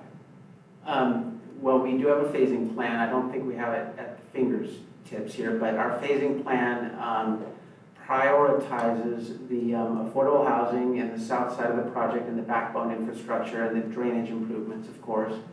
And then it also prioritizes the smaller, more attainable housing product in the development. But I think our phasing plan is 4 separate phases. And as I understand it, my discussions with the staff are that, again, our development agreement will lay out some of the mitigation measures and triggers upon which we need to complete certain improvements. For example, we've agreed that the pole line undercrossing will be completed before the end of phase 1. That's something that we've put in the draft DA. We're still working out the details, but we've committed to that. And at any rate, but as we go forward, if we succeed at the Measure JRD vote, there's a whole another level of planning, tentative mapping, final mapping, of course, and further transportation studies that will be required with each separate phase. And each of those transportation studies will lay out specific improvements that are required within such and such a neighborhood or phase. That's my understanding as to how this will proceed. Thank you. Eric? I'm sorry, I'm sure everyone already knows the answer to this, but when we talk about the F Street overcrossing and the pole line undercrossing, are these vehicular or are these just pedestrian? No, this is bike and pedestrian. Mark? Yeah, clarifying question, but maybe more for Ryan. Am I good? I think so. Thank you. Yeah, thank you so much for the Thank you. clarification. Can you clarify, or maybe it's your point of fair peers, when we talk about 150-degree signal timing cycles, am I now envisioning that there is basically a green light for 2.5 minutes and then the pedestrian and the cyclist get a turn? Explain to us a little bit more detail how the mechanics of that work. So when it's 115 seconds or whatever it is, it's the entire cycle. It's from the beginning of that green light, going through everything and coming back to that green light. So nobody would be waiting 2.5 minutes for the next phase to kick over. When we put these in coordination, one of the challenges is every single signal now has to be on the same cycle length or it doesn't work. I can't have one at 110 seconds, the next one at 90 and get the lights to match up perfectly every time. So that's what it is. It's just the total cycle length. We try to keep them under 2.5, 3 minutes. Making sure you provide adequate time for pedestrians and bicyclists to get across the street tends to push those up a little bit because the side streets need more time than they would get just for the automobiles. You have to follow up real quick. Thanks, that was helpful. How long am I going to wait if I want to cross Colville? Any one of these because they're cycle time. It would be no more than 2.5 minutes.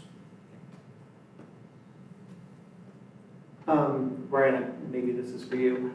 I know in reading the couple of the reports there's obviously a lot of improvements that have to be done at SR 113 and at Mace and I-80 that involve acquiescence or actual work by Caltrans to make them work. Although in all the cases, it sounded like in the study that Caltrans had very little interest in making those improvements.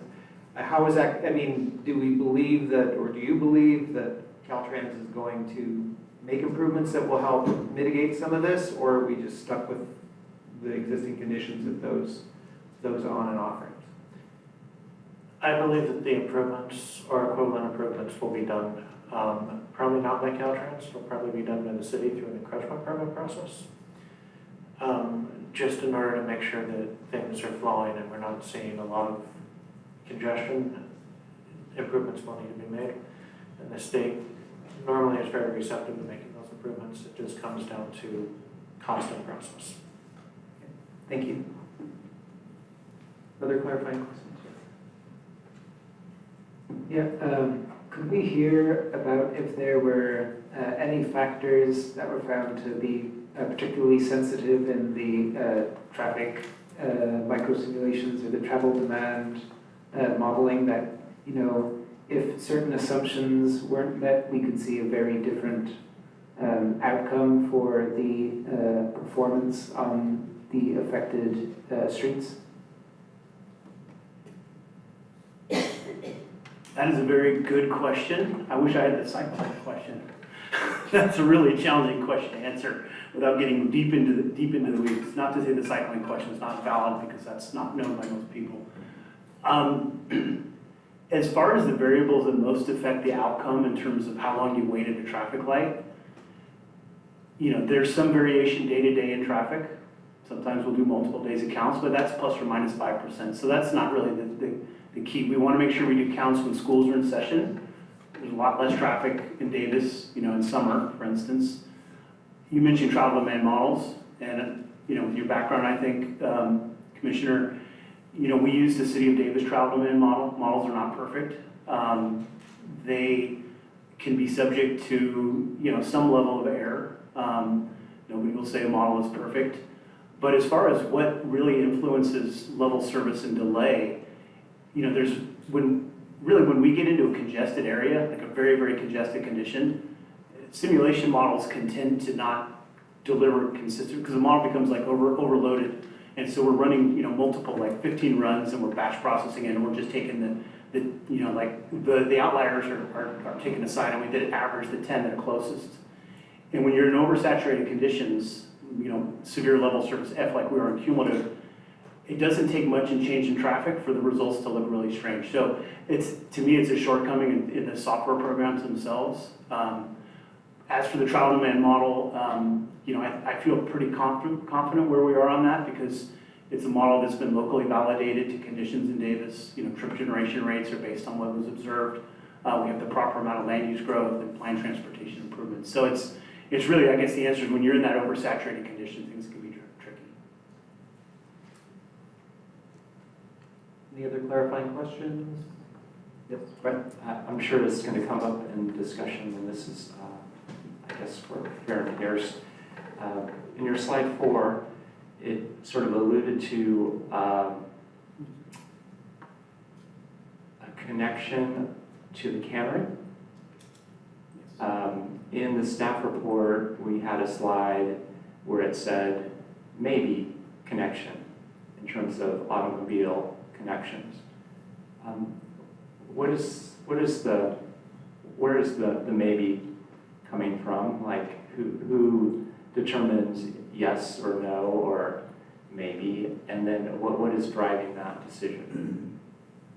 I'll say this, that for the purposes of our analysis, the LTA, there was a vehicular connection assumed between Cannery Park and Village Farms as the east leg of the roundabout that's just north of Colville Boulevard. So that was given to us as an assumed access improvement. I've noticed the same thing, that, you know, it says potential on an old site plan or something like that. I think I'd like maybe city staff to chime in to say, is there something more permanent or in writing about that?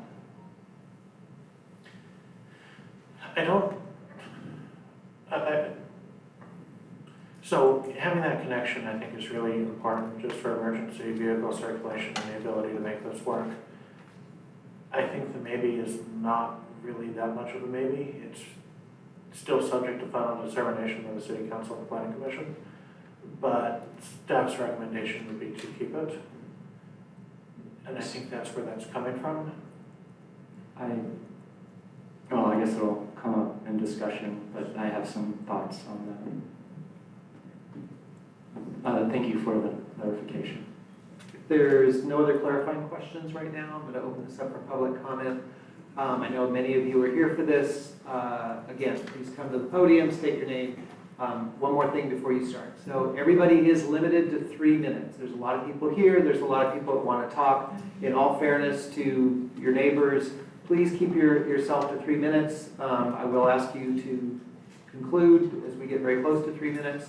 So please be aware of the time and keep it within that area. Anyway, thank you very much. Sure.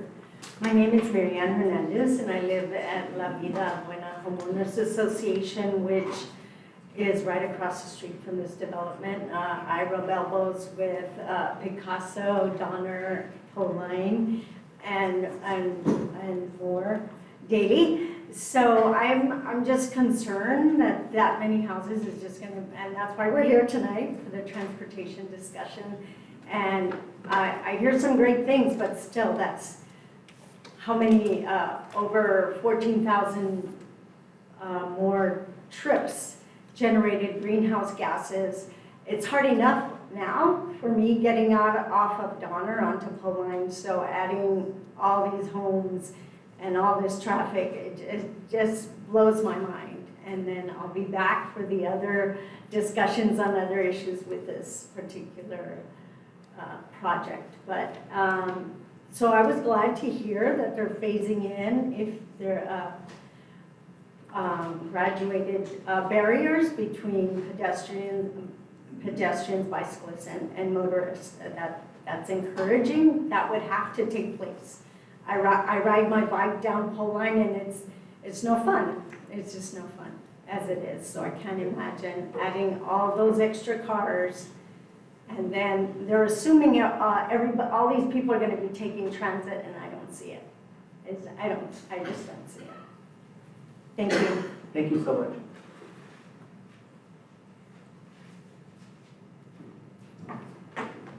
My name is Susan Rainier. I'm a California licensed architect, and I would like to first propose that Davis and the Village Farms take into consideration the new CAL FIRE requirements for ingress and egress. Could be a model for other communities, and if we had good ingress and egress, you wouldn't need the fire station. I'll give that to you. My concerns on this project is that, for one thing, in their EIR, they never did do the smaller alternative, which might be more palatable to the residents of Davis. I have real concerns about who's going to pay for all the improvements to the signals and everything to make all the roads work, when in the very report from the First and Cares study shows that Mace, unacceptable. Cobell Boulevard at Mace, unacceptable. All these roads are unacceptable, as they are and studied for this project. There's been no talk about the developer fixing all those locations, those key locations. It's a big concern. And as you know, Mace Boulevard is already like Palermo at 5 o'clock, where they do the angled cars trying to get in the lane and playing chicken to get in. And that hasn't stopped. I mean, if you see the queues along Childs and then on the other, I'm looking at 1,000 cars. So adding another 1,000 cars? I don't think so, without serious improvements. So I think this project has been rushed too fast, and it has not taken into consideration what the burden is going to be on the city for cars and pollution and otherwise. The funneling of cars on city streets like F Street doesn't seem like a right thing to me. Too many of them. And Mace is already pretty full as it dives into that. But the beauty of it is there's no stoplights until you get all the way to the cannery practically. Are we going to have stoplights all the way along there? There's just too many things that haven't been worked out for such a mega project. And this is what I'm here to say. Thank you. Thank you very much.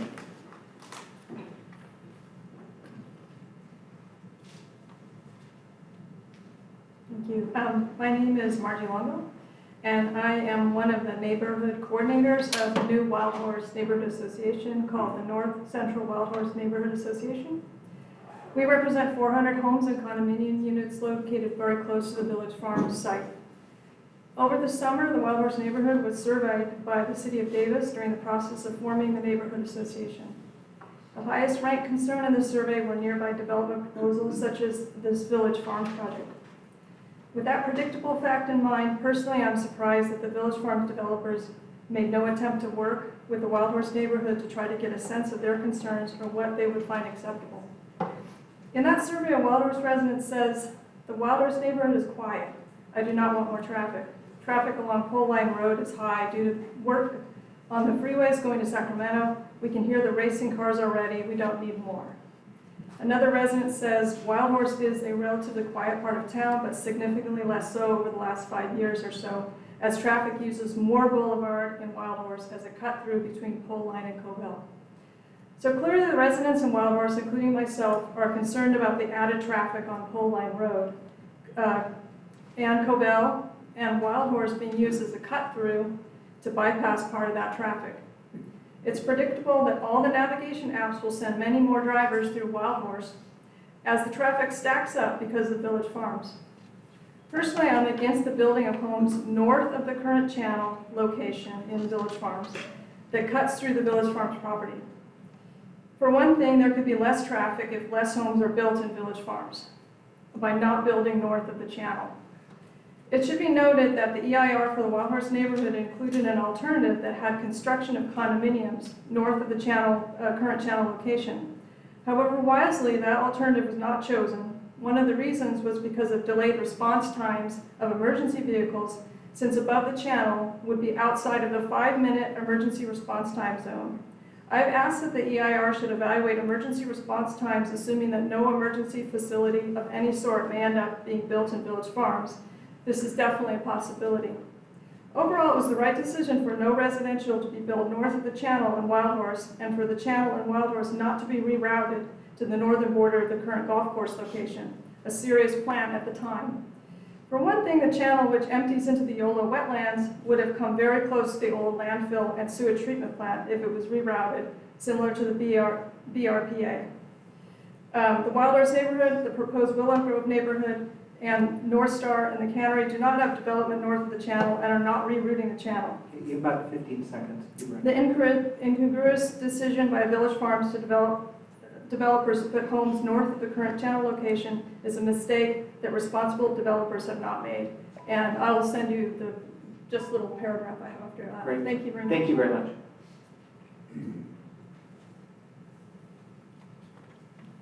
I'm David McLaughlin, and I'm afraid the two previous speakers spoke more eloquently about this than I can.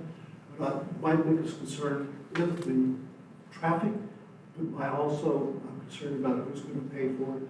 And I really don't see the developer coming forth, and instead it's better to take up the responsibility for these infrastructures that need to be built. Thank you.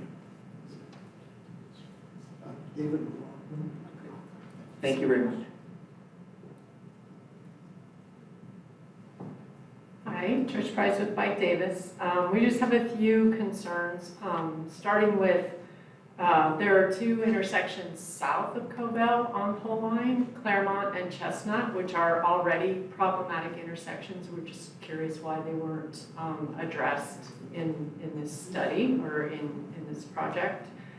I think that traffic coming from south of Pole Line would tend to channel into both of those streets and tend to clog up those intersections even more than they already are. We would also support replacing the references to the safety of bicyclists and pedestrians with the comfort of bicyclists and pedestrians. We're not going to get people out of cars, onto bikes, and onto their feet just by addressing safety. We have to make it a comfortable mode of travel for people. And most of the improvements, and scare quotes are intentional here, are not going to make people more comfortable. We've made a lot of mistakes already at L and the so-called Dutch Junction at J. Let's learn from those mistakes. Let's do better. Pedestrian refuges at all of those intersections could be really helpful, give people more time to cross. I know that street width can be an issue, but we would really encourage focusing on comfort and trying to get fewer vehicles coming out of this, going into and coming out of this project. And then a main concern also is the left turn out of Oak Tree Plaza onto Covell. There are a number of crashes there every year. It's relatively high speed. I know 35 doesn't sound bad, but I've seen people really get knocked out by their airbags at that intersection when they get T-boned. So I think that needs to be eliminated. That left turn coming out of Oak Tree has to be eliminated for safety, for vehicle driver safety.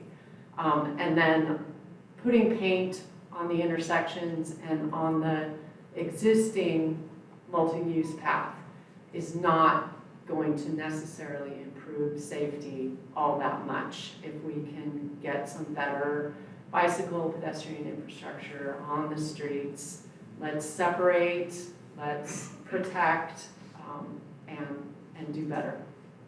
Thank you. Thank you very much. Hi, my name is Elizabeth Ray. I'm a longtime Davis resident. This project was voted down by Davis voters in 2005, and after 20 years of opportunity to fix the critical issues, the project returns to haunt us with few changes. Knowing that this development is likely to be turned down again by Davis taxpayers, the plans for this development appear to be being crammed through at a speedy process as far as I'm concerned. Hoping to possibly elude the public comment and escape further scrutiny. The city process, this is just unacceptable to me. There are so many issues with this project, yet the city is rushing through and they're approving, saying everything's going to be fine. They wanted to push it to a ballot vote and to purely, it seems, to accommodate the developer rather than focusing on the needs and the safety of this community. And I have to mention that this very same developer has the Nishi project just sitting there, and with no further, no further project or progress on that. And this is the first time anybody, including you, has heard that they are proposing to do an undercrossing or an overcrossing at all. In all the plans beforehand, we've not even seen it, and I don't think we can see it on these maps. So, as far as I'm concerned, I think that we are being handed a bait and switch, something shiny, as you said, to focus on. This community can't be saddled with the costs of these over and under passes. The draft EIR narrative was changed to potential or feasible for the crossings with no real funding or delivery schedule that we've heard before, no certainty really, quite frankly, that they'll ever even happen. And once again, the developer is sitting there saying, yeah, well, we'll do it, but no one even knows how much they'll pay. What does exactly fair share mean? And in my opinion, cramming more residents into this parcel without ever addressing the wide transportation issues, such as adding more buses into high-density areas and over or underpasses at this site is only going to create more people and cars. So, I'm going to sum it up. The draft EIR claims that Village Farms will generate more than 15,000 additional car trips, and this will exacerbate Covell Boulevard and Pole Line. I used to live on Pole Line, and I was nearly hit multiple times. Every single one of my animals had been hit with drivers who never even stopped. They never even realized that they came within inches of killing me and my dog. And this is only going to get worse if this project goes further. Thank you. Good evening, everyone. Dapo Okupe is my name. I'm a long-term resident of Davis. I've been living here for 34 years. I'm a licensed civil engineer. I work for Caltrans for 35 years. I served on the Planning Commission right here in Davis and served on the Safety and Housing Commission. I can go on and on. I have a lot of problems with this project. Number one, why are we using 2023 data in 2025 without updates? First appears, I know this guy very well, but I'm surprised that we're using year 2023 traffic data in 2025 without updates. Number two, the project owner mentions that we're going to be having grade separation structures at F Street and Pauline Road. I will advise your commission to ask them to present conceptual drawings for all of us to see. I don't think they can do it at those two locations. So conceptual drawing for us, for all of us to see here, will be very good. We don't need to wait until project is approved before seeing this. It will not take them a long time to do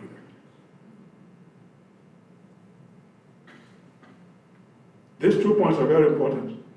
The fact that they collected traffic data in 2023 and we're using them for decisions in 2025 without updates, and I repeat. They're a very competent firm. I've worked with them on many issues in the Bay Area and here in this area. They need to update the traffic data. And then they do all the stuff.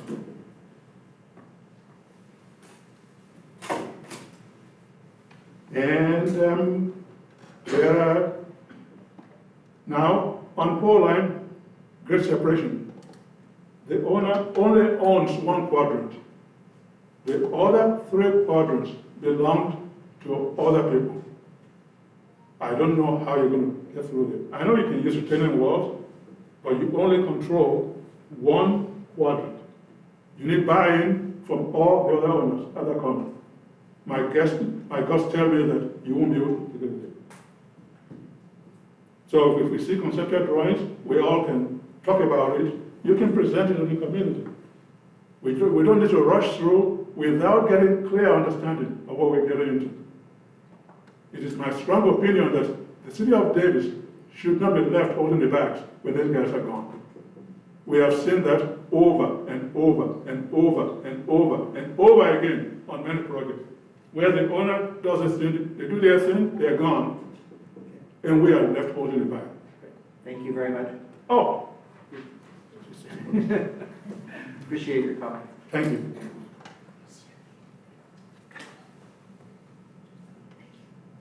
Oh, so next speaker, sorry, we're just ready to go for. Hi, Jim Flanagan, longtime Davis resident. On February 25th, along with many Davis citizens, I sent a formal written response to the city concerning the draft EIR for the proposed Village Farms project. Thus far, there has been no response, i.e. no finalized EIR. Hence, at least for me, I do not yet have a handle on a finalized form of the project. Despite the apparent rush to get this project on the ballot, I think we have to be vigilant concerning making decisions on a moving target with incomplete information. In my written response to the city, I mentioned 4 concerns which are related to transportation and the city's potential financial liabilities. Firstly, the DIR fails to establish the feasibility of either an undercrossing or overcrossing on Pauline or F Street. 8 months later, I still see no definitive answer in writing, concerning feasibility. If indeed feasible, I hope it is the developer who pays for the project. Secondly, with increased traffic on Pauline and Covell, based on recent experiences in congested California cities, one should anticipate that local streets and the surrounding neighborhoods will be burdened with cut-through traffic. The neighborhoods bordering Village Farms will request calming measures. The developer, not the city, should pay for this. Thirdly, with an epic level of congestion at Covell and Pauline, there will be an increased pollution and greenhouse gases. I see no clear projection of the increased associated health risks. Nothing is said about risk to kids playing at the proposed Heritage Oak Park. which is located at that very intersection. Finally, where is a firm plan, again, in writing, to upgrade Davis public transportation to accommodate Village Farms, and who pays for it?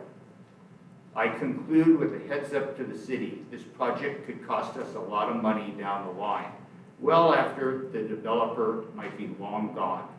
Don't unwittingly okay a project to later discover costs to you that you cannot handle to keep the area safe and civilized. No corner cutting like with the city tree maintenance commitment, in which the city recently suffered a $24 million legal settlement and citizen death. Thank you. Thank you.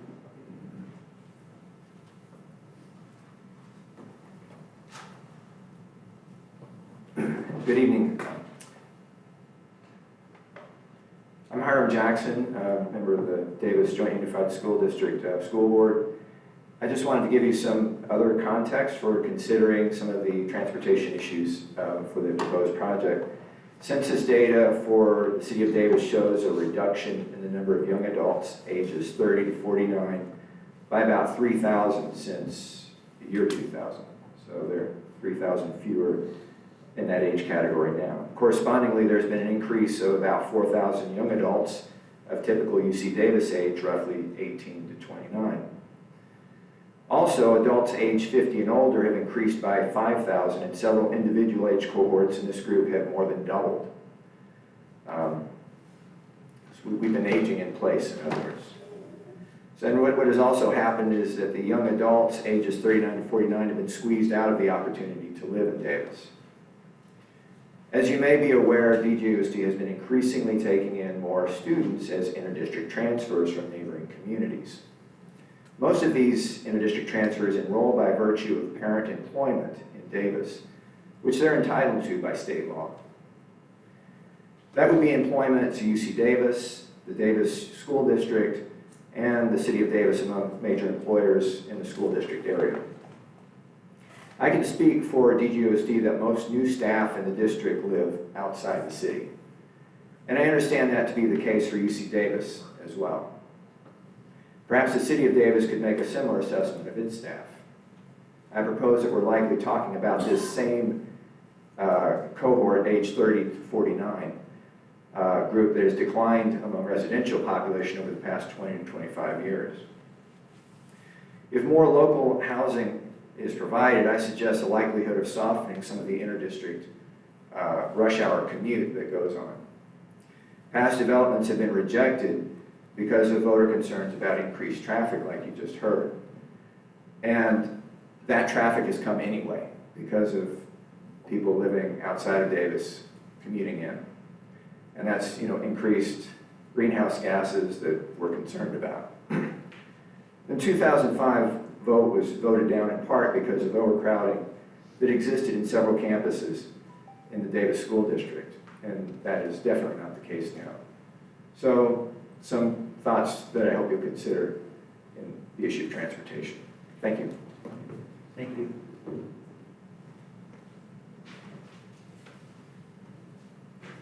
My name is Raina Dyer, and I want to oppose the Village Farms project in part because the traffic mitigations are not enough. We do not have the transportation infrastructure for such a large project. For example, I had a housemate who previously lived in a country where they relied on public transit and didn't know how to drive or ride a bike when they first came. I worked long hours and couldn't drive her everywhere. She said going across town in the evening with reduced bus service and including transfers took her 2 hours one way. Many neighborhoods aren't even on a bus line.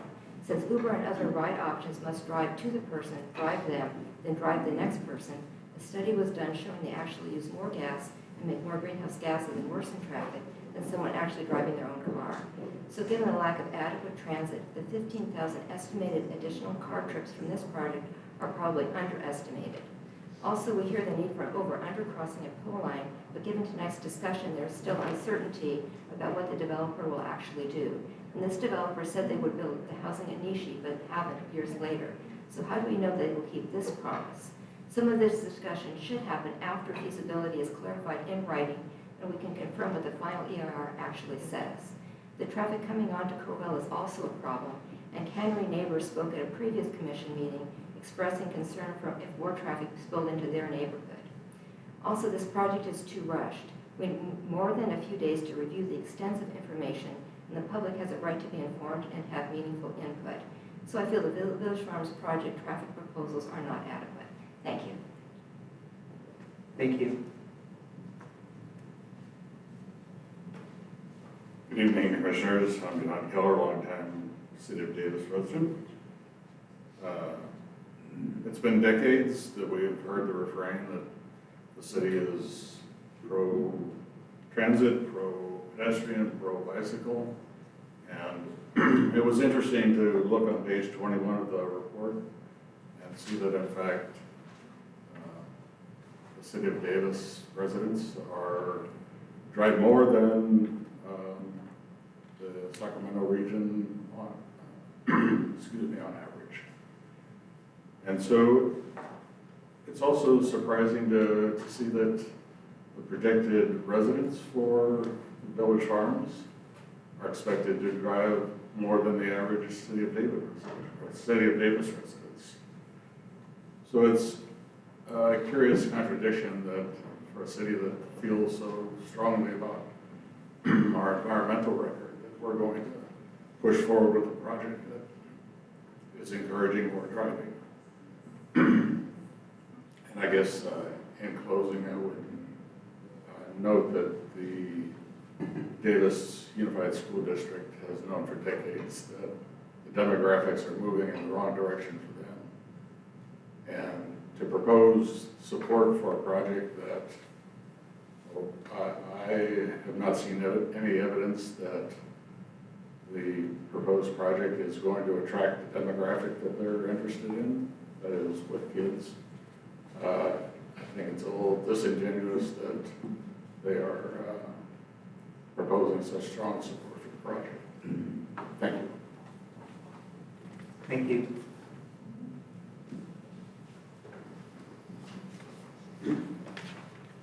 My name is Catherine Keller. I'm almost a 40-year resident of Davis. So first of all, I want to say thank you for your service and time that you spend on the commission. I really just agree with all the people that have already spoken, so I don't want to take too much of the time other than to say I have deep concerns about the traffic, but as it relates to the safety of the residents here in Davis. So thank you very much. Thank you. Good evening. My name is Katie Dooley-Hedrick, and I'm a parent of 2 DJUSD students and a resident of the Cannery. I'm here tonight representing many of my neighbors as well who also have young kids, and it's very difficult for us to get out on a Monday night at bedtime. But just want to voice that I've lived in Davis for just over 2 years and specifically chose to come to this community so that my children would have access to our stellar schools. I'm here tonight to express my enthusiastic support for both Village Farms and Willow Grove housing developments, and hope the Commission takes action to move both proposals along as quickly as possible. As you heard tonight, and have maybe heard before, school enrollment has been declining for years, and without both of these projects, we face at least 1 to 2 school closures. I've heard a lot about the cost to Davis with transportation and traffic, but I would argue that there is no greater cost than the degradation of our public school system. Additionally, these projects promise to bring much needed funds to the city in order to make necessary improvements to an already stressed traffic grid. Both of these developments will help alleviate any traffic concerns by investing in improvements with private dollars for the future of our city.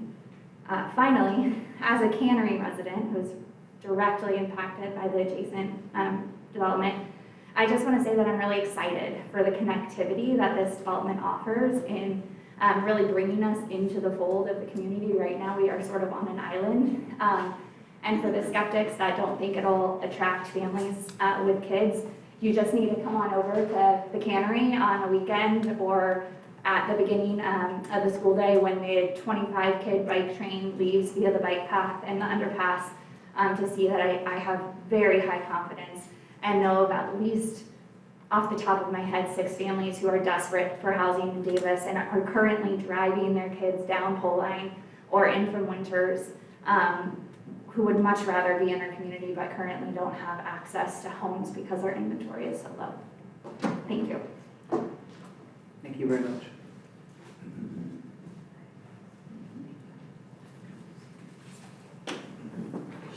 You're referring to someone.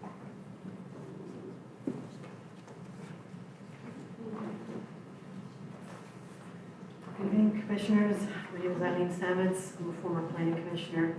I also worked on the general plan update and housing element steering committee years ago. I submitted a letter, which I've given you a copy of, because I'm referring to an image on the back earlier today.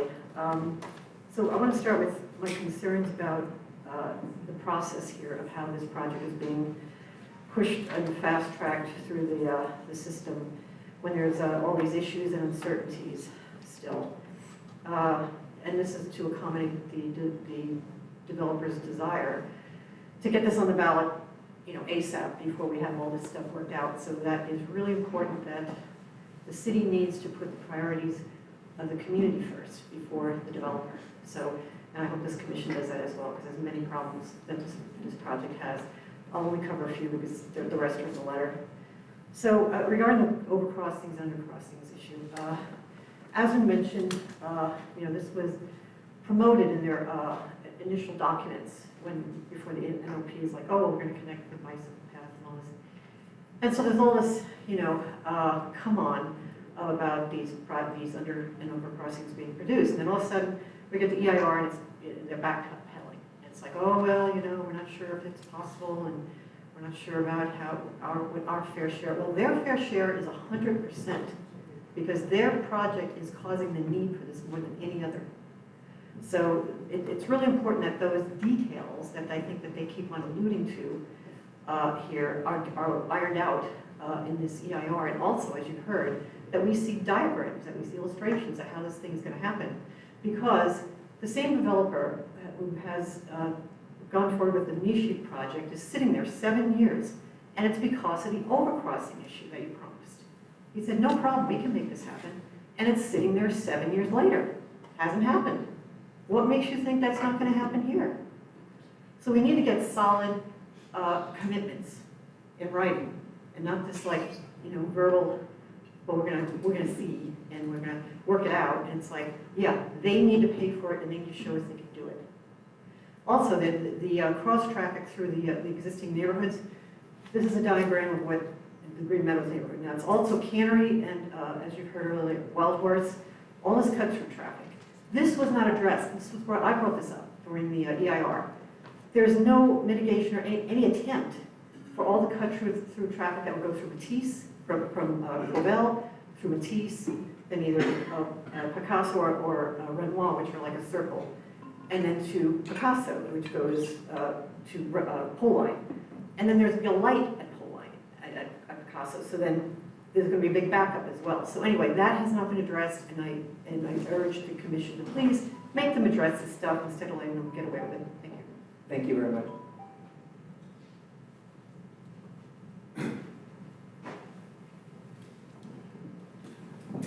Good evening. My name is David Sandino, and I wasn't planning on saying anything tonight, but I'm so impressed by this group and your qualifications. I do want to suggest something to you. And what I'd like to suggest is some issues that perhaps you could focus on because of your expertise. This is a group I think that can bring some ideas on the table that maybe the council wouldn't have time to dig into. And what I'd like to look at is the big picture. And to the extent some of these impacts that are being discussed, the level of service, pollution, traffic control, traffic concerns, is it possible to have another alternative that would reduce some of those?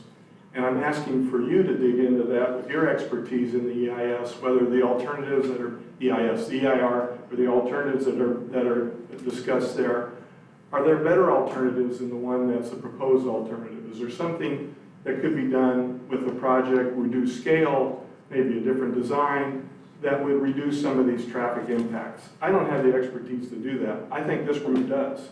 So I would urge you to take a look at that and consider that as part of your discussion.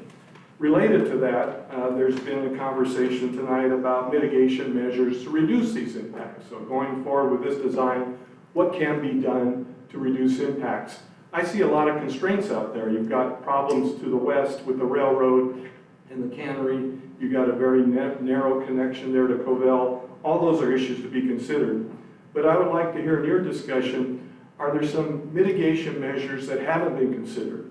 Whether it's roundabouts or traffic lights, I hear those. Is there anything else that can be done to reduce the impacts with this project? And if that's not possible, you think that it's been as much mitigation as possible with the level of service and everything else, then I think you should opine on that and let everybody know.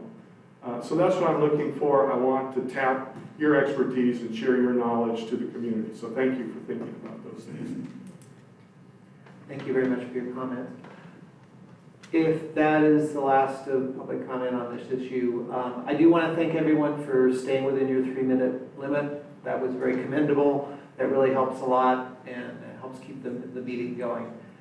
Comments and a lot of great insights in there and a lot of things for us to consider as we go on to discuss this. So with that, I will open this up to discussion by commissioners. I would like to maybe focus this a little bit here. I don't think this is something that we can wrap up in a tiny, motion of one sort or another. I noticed some of the other commissions had put together like a list of recommendations.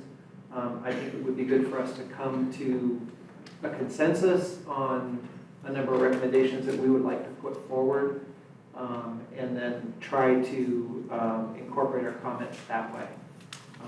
If anybody else would like to do it differently, that's fine. I'm just suggesting that maybe that would be the easiest way for us to kind of put down our collective thoughts about this and forward them on. So, but if someone does want to try and put together a motion separately, that's fine too.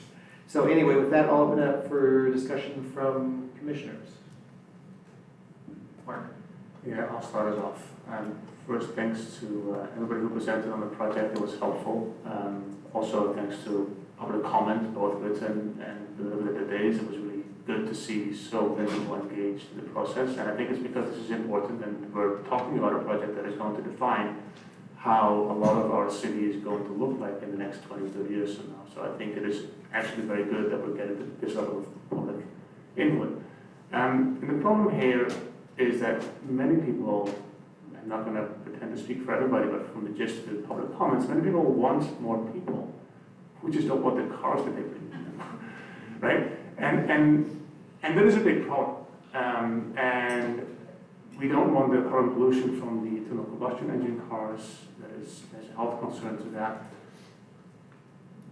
Getting those 15,000 trips into our city that we're responsible for is completely incompatible with our climate action and adaptation plan, which is not really addressed in any of the mitigation measures, and that is prioritized to the Planning Commission, but I think it's worth mentioning that here as well. We don't want the runoff plastic pollution from car tire wear. We don't want the public safety concerns about more cars. That was mentioned by several people who commented, regardless of the drivetrain of the vehicle. And we don't want the traffic safety concerns that come with vehicles, which have terrible outcomes for people outside of it. It doesn't matter who's at fault when there is a collision. It's always the person outside their car, the kids who want to bike to school by themselves, the students who go to campus, the people who try and be actively mobile while they age in place. We all know, I see people nodding who know this stuff, and we are really just not doing a good enough job in this plan.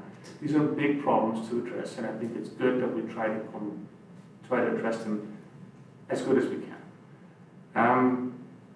So I also will mention, as my fellow Commissioner Lee mentioned, it's not helpful to still have information coming out like as we're doing this formal process. It's just that there are no assurances in writing, even though some of the things that was said to the developer are encouraging, like it's not in writing, and details about what that looks like. What does a red crossing look like? Exactly how steep is it? Where does it enter? Where does it exit? And we don't have anything here to provide specific feedback on because nobody knows the details. What is not acknowledged in the report the traffic impact report, is what's causing cars to congest. And that's just too many of them, right? And we know this. If you want to solve that, you're going to have to just take cars off the road. And it's been alluded to that we like to talk about our bike friendliness and the fact that we like to bike and be environmentally friendly. But we have not done a very good job at doing that. So how do you do that? You design for the traffic that you want, not for the traffic that you have. And I will not speak at length about the details, the recommendations that I have. Maybe I'll pass the mic on to some of my colleagues and we can come back to this. But the general comment that I make here is there's a space of public transit. We've talked about this. I am not sure if we're going to meet the density requirement here to have that do all the heavy lifting. What I don't see in the staff report really is anything about cycling or bicycle infrastructure. And I think the comments that were made about, data from some time ago, from a couple of years ago, I think this is a landscape that changes very, very quickly. 5 years ago, we didn't have pedal assist e-bikes. Pedal assist e-bikes, some of you might consider as, that's something that people who are healthy and fit can engage in.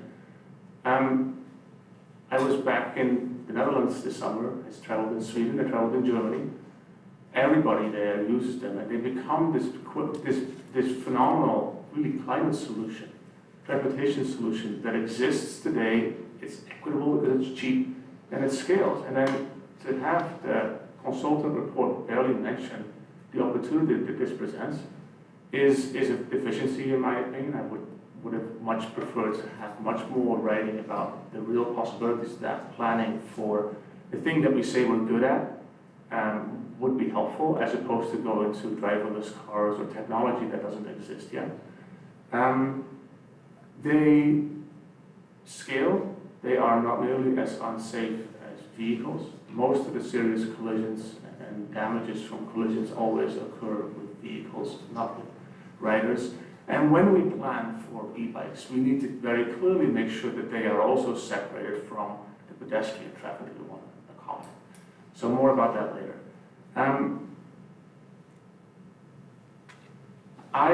I'll share some data to add to this. I've driven most of my local trips on an e-bike over the past year. We're talking 1,300 trips, 2 miles on average. That's 1,300 miles that I'm not traveling in a car in front of somebody else who might take a longer trip to somewhere else where there isn't a reasonable alternative. And if I'm in my car in front of these people, they're going to just basically contribute to the level of absurdity that you see about. And the potential for that as a solution to really try and mitigate to the point that enough people find this palatable at the voting booth next year has not been really adequately addressed at all. And I wasn't expecting something as awesome as the Vauban neighborhood in Germany, where you have 90% car-free residents. But many towns and cities across much of Europe achieve 30, 40, 50% mode share that are similar size as Davis. And that's not something that we're going to generate overnight. But if we're not going to plan for that, which is what we're talking about here, a 20-year horizon, we're never going to meet that. Many of the streets and features I see in this plan look the exact same thing as the neighborhood that I live in right now, which is built in the 1970s. It's older than I am. So I think there's a real missed opportunity here to invest the infrastructure funds that we're going to have to need to build this out in a way that actually mitigates some of these concerns, but really just make it easier to connect by bike. And also sometimes a little harder to connect by vehicle, because if you're going to create paths for vehicles to cut across, they will. You're going to have to be, as a city, I think, a little bolder and, plan for what you want and also discourage what you don't want. And I don't see enough of that in this plan. And I do think that some of the concerns that were raised about traffic and the impact on local streets, I share those concerns. And I think we can talk about specific recommendations. But in this plan, it is not there. I will frame my comments as if in front of the plan that's in front of us now. It will be good to see more details at a later point, but I can't judge what I can see about grid-separated crossings, and without those details in place, I continue to have concerns about the connectivity of the different neighborhoods. Right, I'll stop there, and I'll have more comments to that later. Yeah, I just wanted to confirm, based on your suggestion, Brooke, are we looking to make recommendations for things that the planning commission and the council would consider, or is it recommendations to the project developer or to the city of Davis, or what? The way I would see it, and the way it looks like other commissions have done it, I mean, yes, we would be making recommendations that would be carried forward with the reports. We are the last stop, right, before it goes to the planning commission.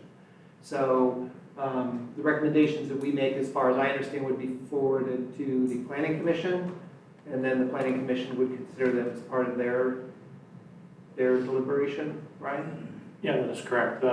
Whatever recommendations come out of the commission tonight will be forwarded to the planning commission. They actually have a workshop on this item that's tentatively scheduled for next week. And that would probably be the next step. And from there, ultimately, it would go to the city council. So, yeah, our recommendations would be carried forward as part of that process. And is that recommendations for things for the planning commission to consider? Are they recommendations that we would make for changes to be made to the proposed project before it would be, we would think it would be like feasible to move forward with, or what kind of recommendations are you talking about? Yeah, what we should focus on is recommendations that the commission feels would be important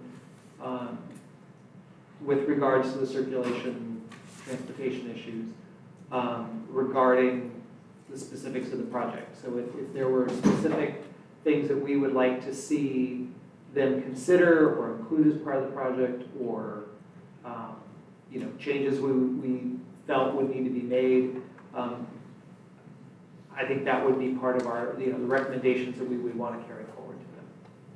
So just, our evaluation and concerns, or aspects of the projects that we think, we support, or whatever, either way. That, those would then be carried on to the planning commission, and then we would go from there. Well, I've got a couple, well, Eric, go ahead. Do you want to be the last one? Is that? I don't want to. No, I don't want to be the last one. I didn't mean to interrupt. I just wanted to say, make a couple of points. I think recommendation number one, one of the speakers said, and I think this is 100% important recommendation, is that commitments that we hear might be done, could be done, maybe Blue will, or maybe this will. I think they need to have commitments in writing before they go forward and approve this. I think that seems like a given, and it bothers me, as it does seem to bother other commissioners, that we're just now hearing, well, now we are definitely going to do overcrossings, and we're not. I think that's a recommendation, easy one. Second, I really think that we do need to talk about more the challenges of ingress and egress for these types of projects, whether it's this one, the next one we're going to look at, I mean, frankly, the Cannery, Wild Horse. If you notice, in two ways. One, I think people need to be able to get away. Fires happen. Santa Rosa is a great example.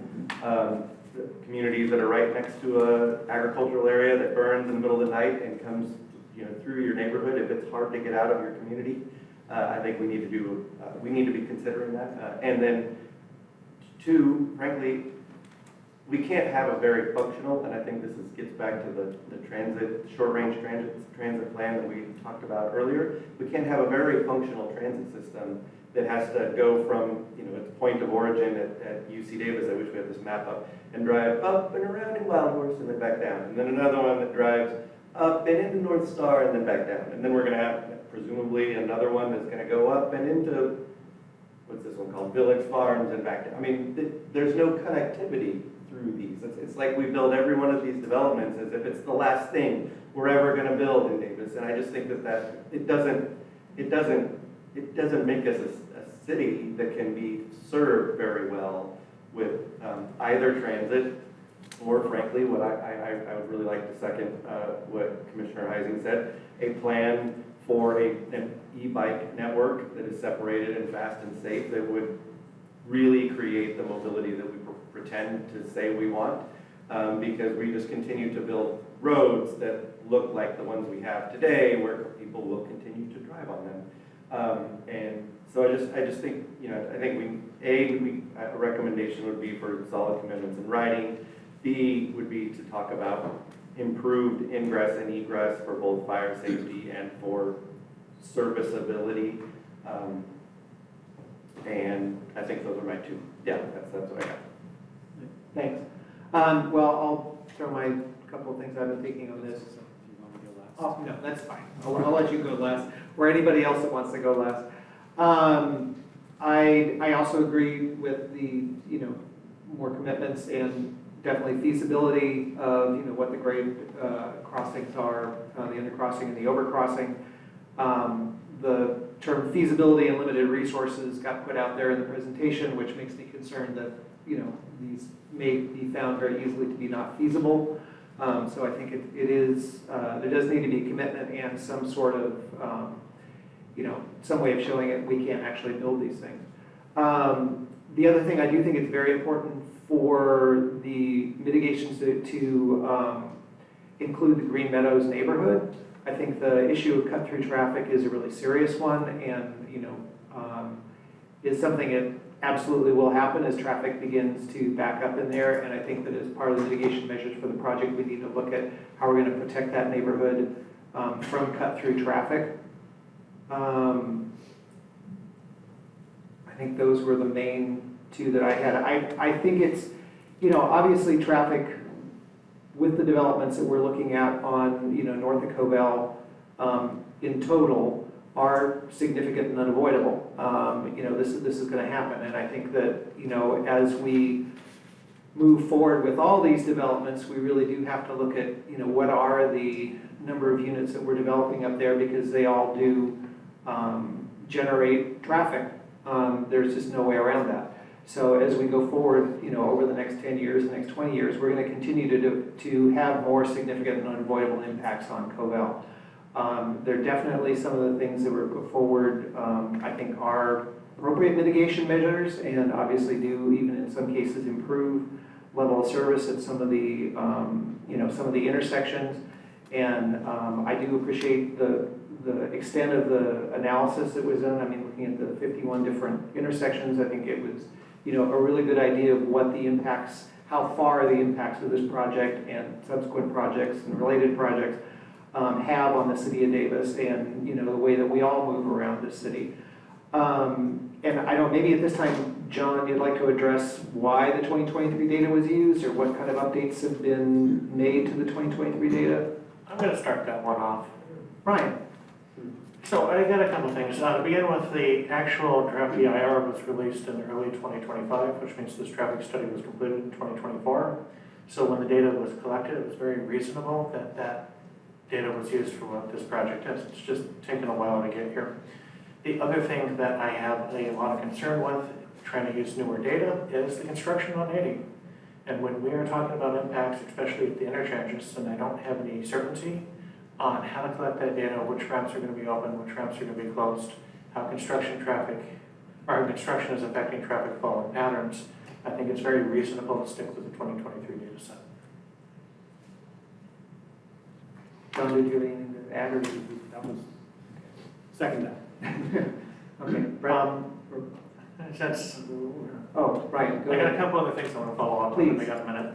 The other one I wanted to talk about is there was a discussion about the fact that we were discussing safety for bicyclists and pedestrians, and that's really coming from CEQA. CEQA really focuses on that idea of user safety as a mitigation measure, and that's why that language was used, and that's how we got there, because it's from the traffic impact study and the environmental analysis. I do agree with the speaker that comfort is something that we need to look at, and that is something that as we move forward with these types of things, we will be focusing on, and I'm sure will become interplay with the general plan update. And then finally, there was a lot of discussion about who pays for improvements, and I do want to stress that at the last city council meeting, there was a discussion about creating a specific impact fee program to figure out what the fair share cost for these improvements were, and help build a program to guarantee that these improvements would be made and happen, and the developer pays their fair share. Great, thank you, Ryan. Brett? Yeah, so just to join the club on the grade separate crossing, I think it's not our job to tell the developer what to do or not to do, but maybe friendly suggestions are welcome at the staff level and developer level. I think, you know, even just this evening, the uncertainty creates uncertainty. And so I think the idea of committing in the baseline features to grade separated crossings, and if for whatever reason they prove not to be feasible, there is escrow accounts set up with you know, the estimated costs or a reasonable cost for such infrastructure, which would then be applied to what the goal is of these grade separated crossings, which would be addressing bikeability, walkability, things like that. And so, you know, somebody mentioned the Nishi project, and 7 years later, you know, still waiting. I think I heard correctly that the developer said, you know, there'd be various phases, and at the end of the first phase would be the commitment to have the grade separated crossings built. Maybe something along those lines where they will be built, or the developer will provide X million dollars towards mitigation for the fact that they aren't being built. But the idea is there would be some level of certainty. However, you know, that's really just more of a suggestion. It's ultimately the developer has the challenge of getting the city council to say yes to place it on the ballot, and then I would say the more difficult hurdle of getting the community to vote yes. And it doesn't do them any good to have a proposal which is not somewhat palatable to the community. Specific to this evening, I do have some concerns about the connectivity from Village Farms to the cannery. For Nishi, there is connectivity between Olive Drive and Nishi, but that's for emergency vehicle access, and there may be transit. I believe transit was also included, but perhaps something like that. Again, I'm just throwing out a suggestion, which can either be taken or left. I think that would be a positive thing in the baseline features, and perhaps a mechanism where the property owners of the cannery, upon a majority vote, could open that up to just regular vehicle traffic in the future, rather than 30 years from now, people wondering why there's a prohibition on connectivity, right? Many of the concerns from, there was one of the people here, one of the students on the Unitrans Advisory Commission, kind of co-commission, mentioned they lived in Davis Identity. Davis Identity is an apartment complex that's 7 stories, and there were a lot of concerns about that project. Most of the concerns have not come to pass. It was more of, oh my gosh, a 7-story building with all these people. The developer found some ways. I believe it was 1 parking space per unit, which was breaking tradition with 1 parking space per bedroom. There was supposed to be a scooter share. There were some innovations associated with that. From my perspective, living nearby, it's they're a good neighbor. It hasn't negatively impacted the area. Having said that, it is reasonable that people have concerns about the unknown. So I don't fault people, because the flip side has also occurred, where we've done some oopses. And so anyway, so again, just throwing it out there about the connectivity between Village Farms and Cannery. There might be something that is the best of both possible outcomes. The final thing I would say is, you know, careful what we wish for. I was opposed to Cobalt Village originally, Measure X, way back when. It had some pluses, it had some minuses, just like this has some pluses and minuses, and ultimately the council and the voters will, ultimately council will decide to place it on the ballot or not. One of the unintended consequences, from my perspective, is Spring Lake. It personally is heartbreaking when friends and neighbors, nothing wrong with Woodland, But because of availability and affordability, they've chosen to live in Spring Lake. And had there been something closer or within the city limits of Davis, their kids would have biked to school. They would have occasionally biked to campus because they're employed on campus. But Spring Lake, an additional 6 miles or so down or up Covell, or side pole line, or 102, it's just not a practical bike or walk for kids or employees at UC Davis. And the fear, which was well-founded, I'm not dismissing the fear and concern about the original Covell Village around the traffic generation.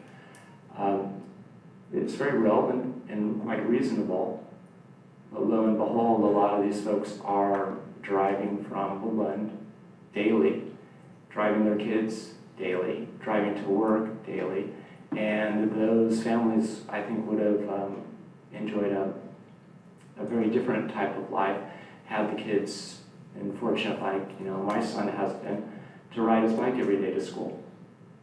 And,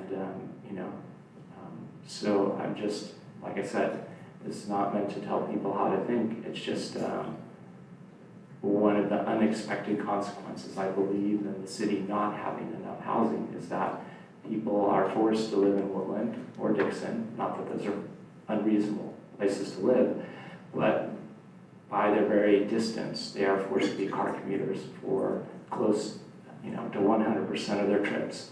And to Mark's point, it's interesting, sorry, I'll wrap this up, and I'll just take another 40 seconds here.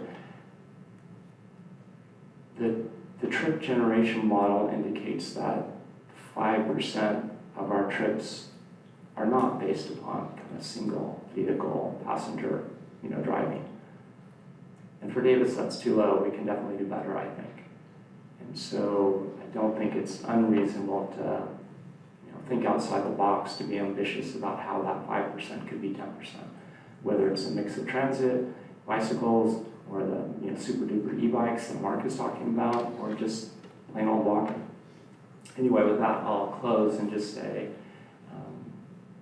I believe there's some expertise up here that would be willing to, not counting myself, that we might be willing to work with staff and the developer to fine-tune some of these designs or to come up with some bigger picture ideas. So with that, I'll shut up. Just real quickly, Ryan had a question which came up. Was there a alternative in the draft EIR regarding a fewer number of units in the development? Was that evaluated? Thank you, Chair. Dara Denworth, Principal Planner.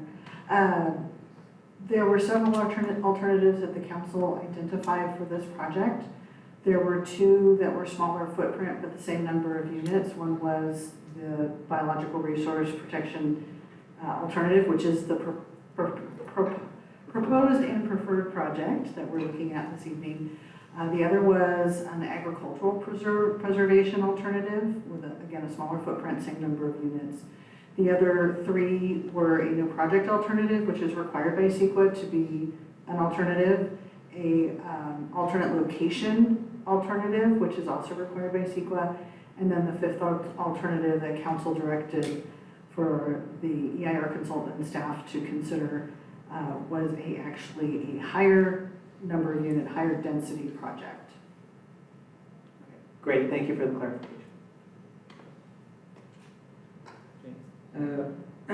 So I see several difficulties for this project to overcome that relate to the number of trips that would be generated and also the effects that there would be on traffic. And they're all quite, they can all be quite clear to people even if they haven't, studied these things in detail. This is a very large suburban project that even goes outside of the current extent of the city of Davis, made up of mostly low-density, single-family unit housing. There is a small portion, and a good aspect of this design, I would say, is that the portion with higher density and multi-family unit housing has been located in the southwest region of the project, closer to the city, but it is quite small. The majority of the housing is low density. The current Unitrans bus service, there are 2 lines, I think, that operate around the perimeter of the site where the project is proposed. We already know that there are limitations to the expansion of Unitrans due to costs. And another problem that would need to be overcome is that this proposed project consists of mostly residential. There's some parks. There is a proposed emergency services facility. There's a proposed pre-K facility, but there isn't much in the way of amenities that would allow more trips to be contained within the proposed project, such as shopping and other kinds of indoor entertainment besides parks. And then we think about its location relative to the major employment centers. So UC Davis, it's quite far away, being on the outskirts of the city. Already it's surrounded by roads that have high usage.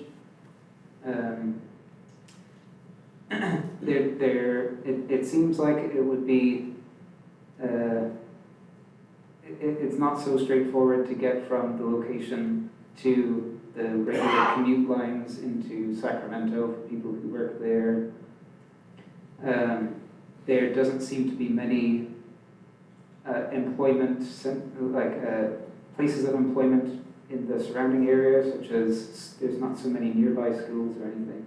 And so all of these problems, well, I won't say problems, all of these characteristics of the proposed project make it quite predictable that there would be a large number of trips generated from so many houses, and that a large number of those trips would have to be made by car, because what I just described makes using alternative modes very difficult. And I think that would be the main takeaway, or the main message that I would like to pass along, is that the proposed mitigation measures, while they would, they are predicted to address quite a lot of the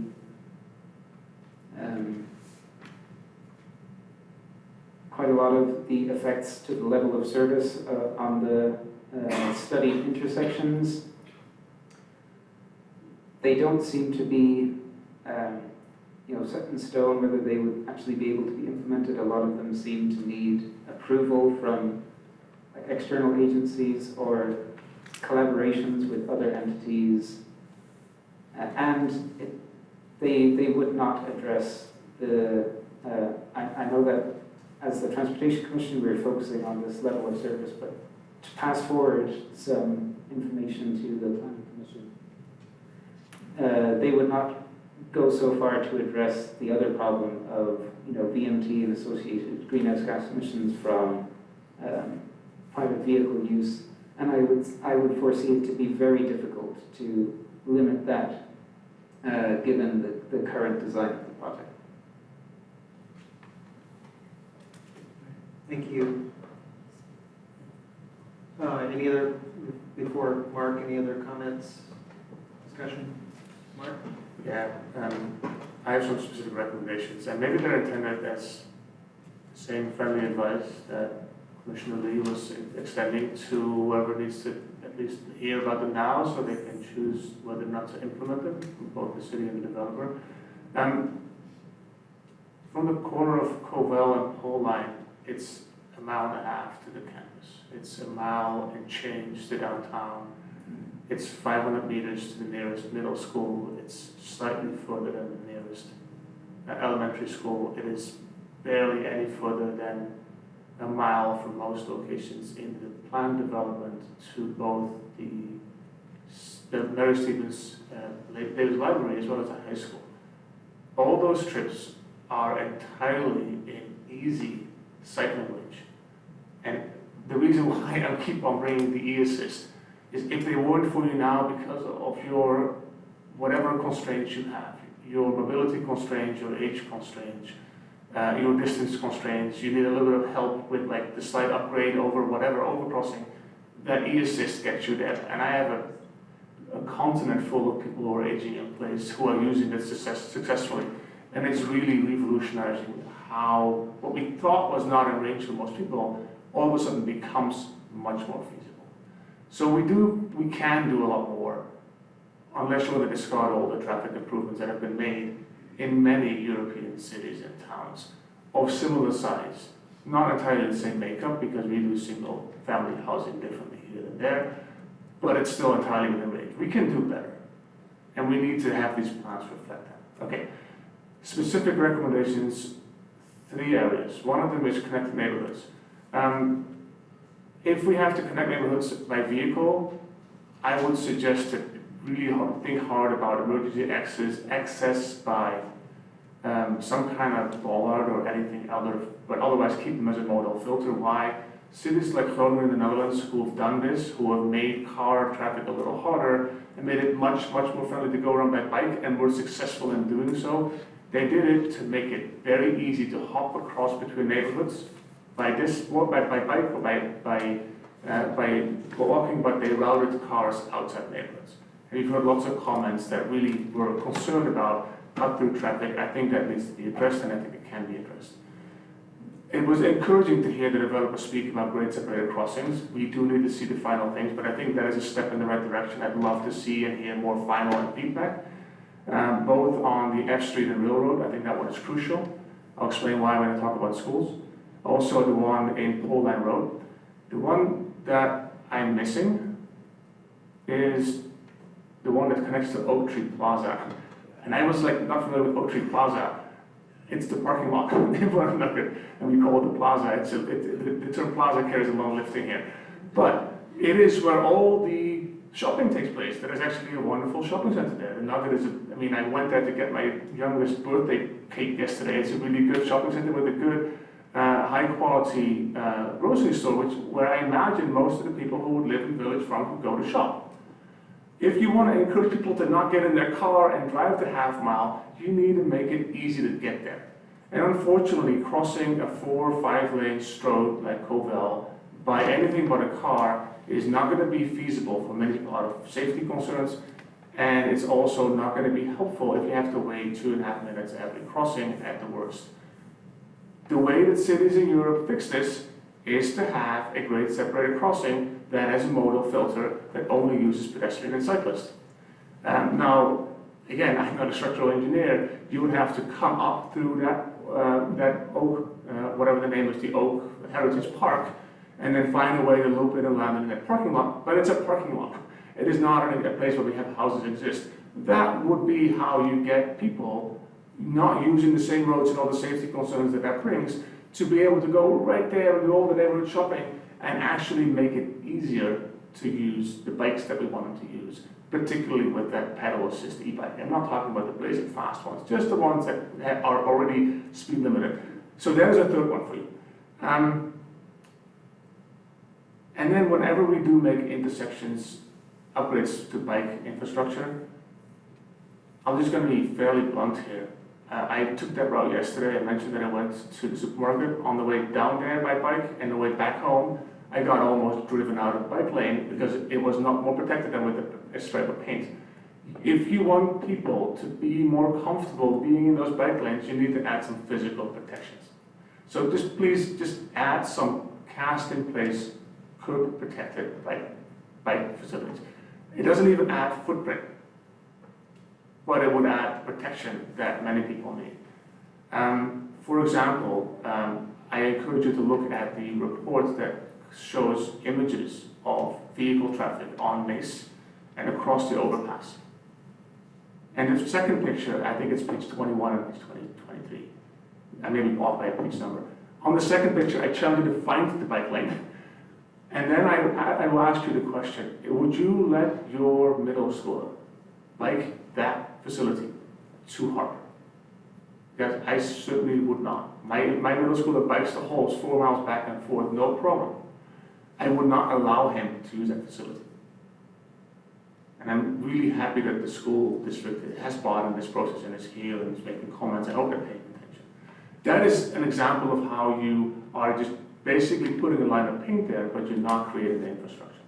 All right, so on the topic of safe routes to school, let's go from elementary to high school, starting with elementary. Birch Lane is the main elementary school of Village Farms, I imagine. And the current plan calls for what we call a Class 3 protected bike lane, also known as sharrows. Sharrows have actually been proven to make streets less safe for cyclists. So these are the little markings like this that encourage cyclists to do vehicular cycling. And this is how we're going to get our middle schoolers to go, our elementary schoolers to go to Birch Lane. There's a study by Nick Franchek and Wes Marshall in 2019 that I can send to you. It makes the case that it's less safe to have the Class 3. Now, on page 22 of the Village Farms Transportation Studies, it says the quiet part out loud. It actually says an improvement that would further enhance safety for cyclists would include the installation of a Class 2 bike lane. However, this improvement would not be feasible without the removal of existing on-street parking on Birch Lane. So the question here is one of priorities. Do we want to satisfy parking on streets, or do we want to actually create infrastructure for these kids to go to the school we want them to bike to? And this is where we're going to show our true colors. Which are we going to pick? There is my friendly suggestion on the elementary school. Middle school is Holmes is the closest. It's the path to there is, as the crow flies, 500 meters. I'm sorry.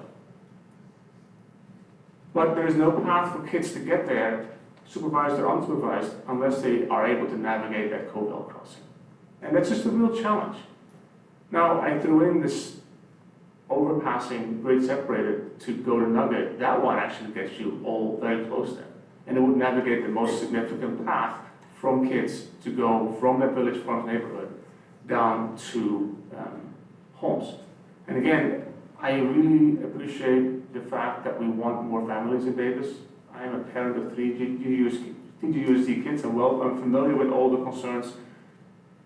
But I've not heard the school district actually then think about, okay, how can we make the facilities in Davis as safe as possible?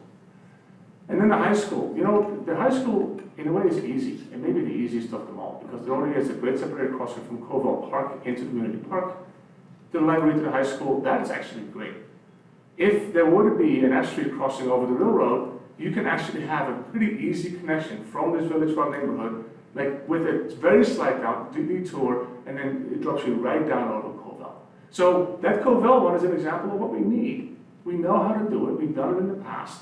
We just need to have these not the exception, but to be the rule. This is how you connect neighborhoods in ways that kids from a fairly early age can navigate these routes that we say we want to be safe for them, actually safely. And then finally, the local street layout. Now I'm going to talk a couple of things about what I saw on the maps within the development. I think it's great that there are separate pedestrian facilities. I think that's good. We've heard lots of people have expressed concerns about the speed differential between different kinds of active mobility. So having those separated I thank you for that. I think we need that. Every single street in Village Farms, as planned, has parking on both sides of the street. And what it does is it creates a perverse incentive for people to drive as we have done so today. And You can't say on the one hand you want to have fewer cars, but then not change how you lay out your street grid. I don't have GIS, I can't do the specific mapping here, but we will create much more street parking than we would need. Every home in a development that is a single-family home will have at least one spot in the garage, at least one spot in the driveway, and then they have multiple spots to choose from on street parking. We don't need that much on-street parking to still have it be free and readily available. Now, I think there is a mitigation measure here that says, per CAPCO Handbook Recommendation T20, to make street parking not free. I don't know what that means, but you can't have that recommendation and then basically still have free parking on both sides of the street. So why don't we just do street parking on one side of the street? You choose 7 feet of extra real estate that you can use to actually make physically separated bike lanes and physically separated pedestrian, also physically separated from the bike so that you can create all those modal separations that we say we want.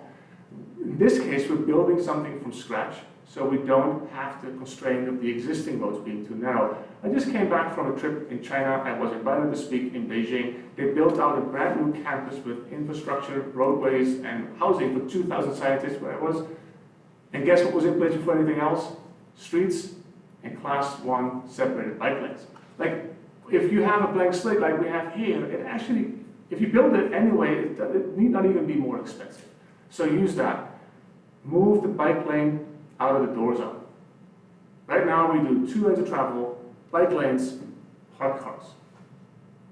When I grew up in the Netherlands, I will disclose here, my dad was a police officer, and he told me, whatever you do, whenever a driver opens the door, you do not swerve. That's how you get killed. And I know because he was the person responding to those calls. Okay?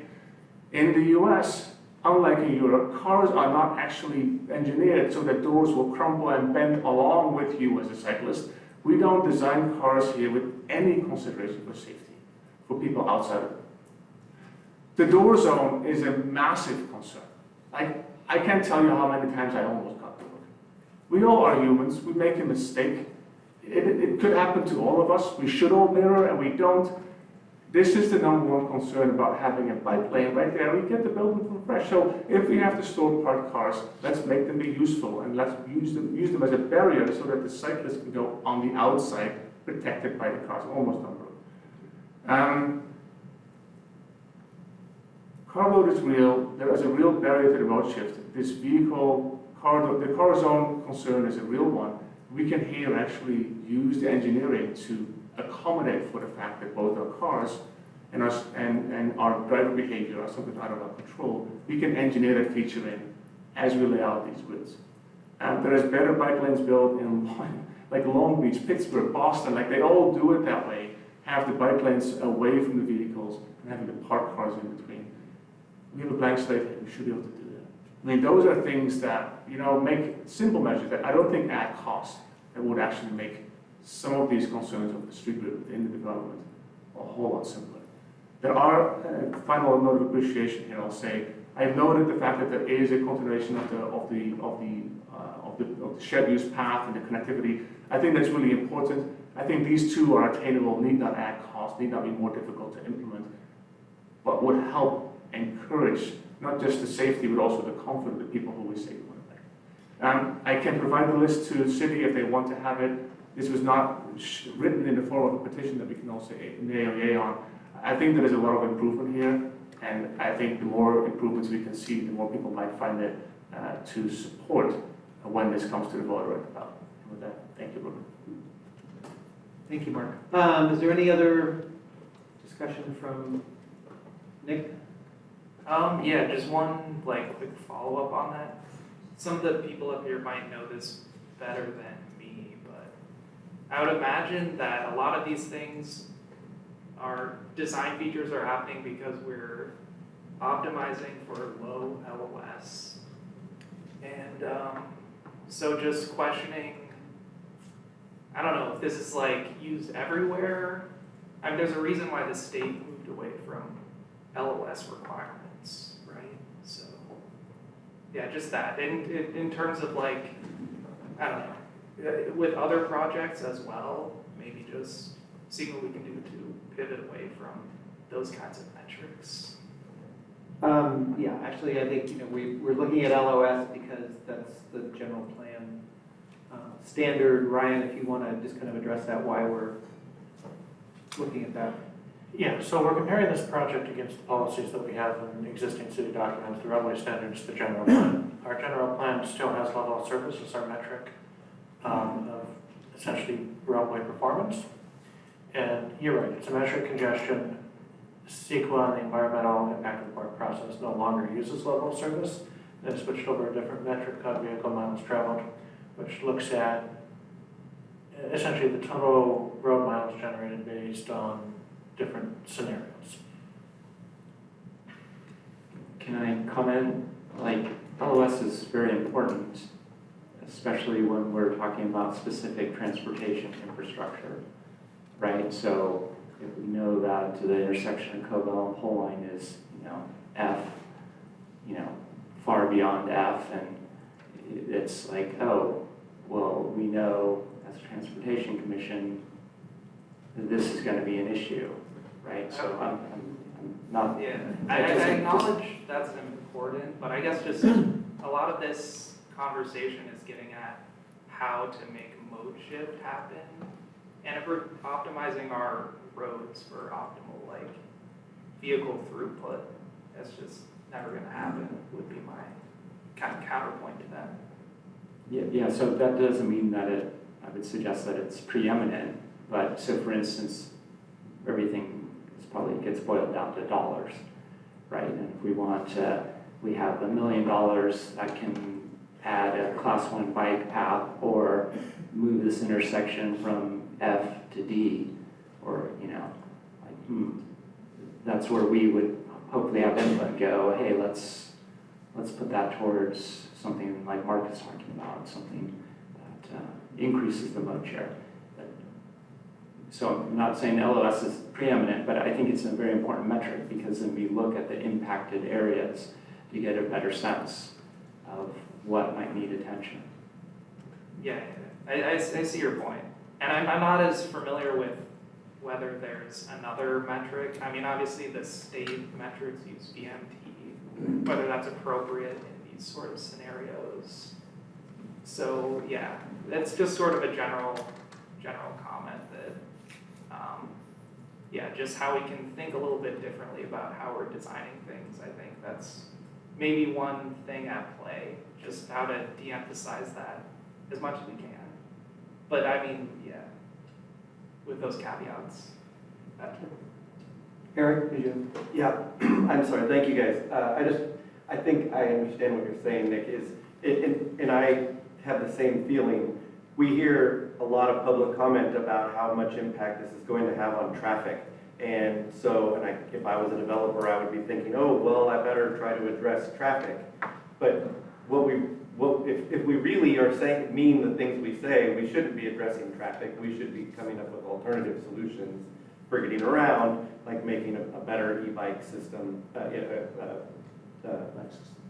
plan, and network, so that people, we don't actually have to have those. And I think Commissioner Lee pointed out the 7-story building that we thought was going to have all these terrible transportation impacts. Well, it was designed in a particular way with particular mitigations that didn't have those impacts. And maybe we could, I'm just trying to reiterate what I guess what Nick is saying. I think that's the right answer, is not how do we make those intersections less busy, but how do we ask them to spend their money in ways that don't impact those intersections.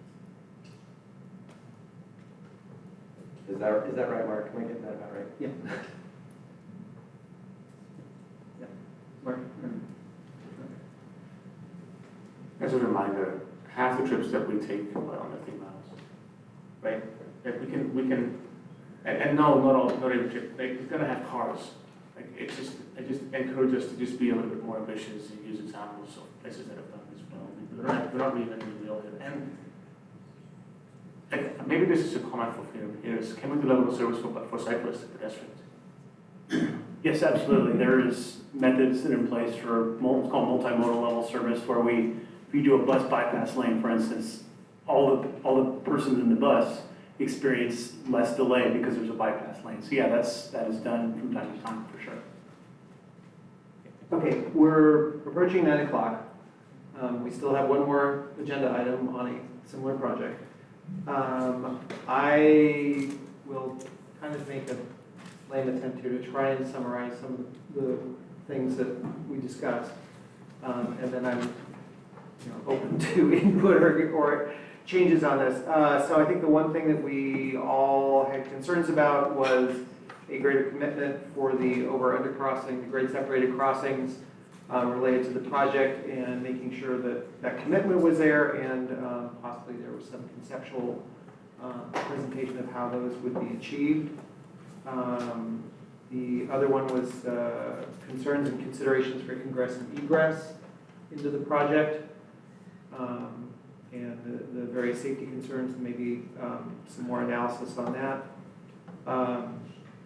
The one I brought up would be incorporating protection for the Green Meadows neighborhood from cut-through traffic.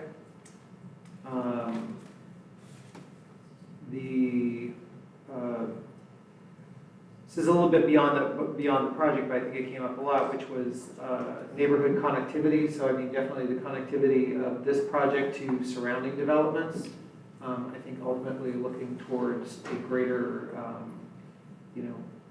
e-bike bicycle network that is connecting those neighborhoods that are north of Covell, which currently is probably lacking. And then Mark, you brought up connectivity to the Oak Tree Plaza, possibly as a grade separated structure at that point. And then there's a lot more that I won't pretend I can summarize here quickly. There's one more here that I can't even read my writing anymore. So there are other items that we want to include in that recommendations, or things that you don't from that list feel that we should be. Brooke, I can help you a little bit too. Please, thank you.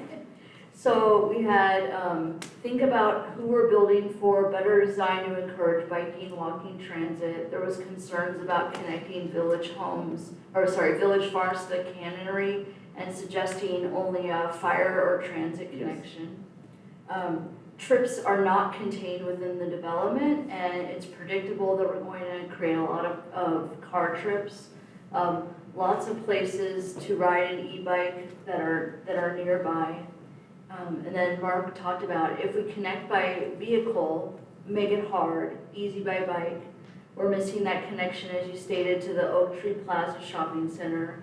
Make more protected bike lanes on Covell, and that Sharrows are less safe, and we should be, I guess, prioritizing bike lanes over parking along Birch Lane. We need to have a path to homes, which could potentially be that overcrossing that could connect across Covell.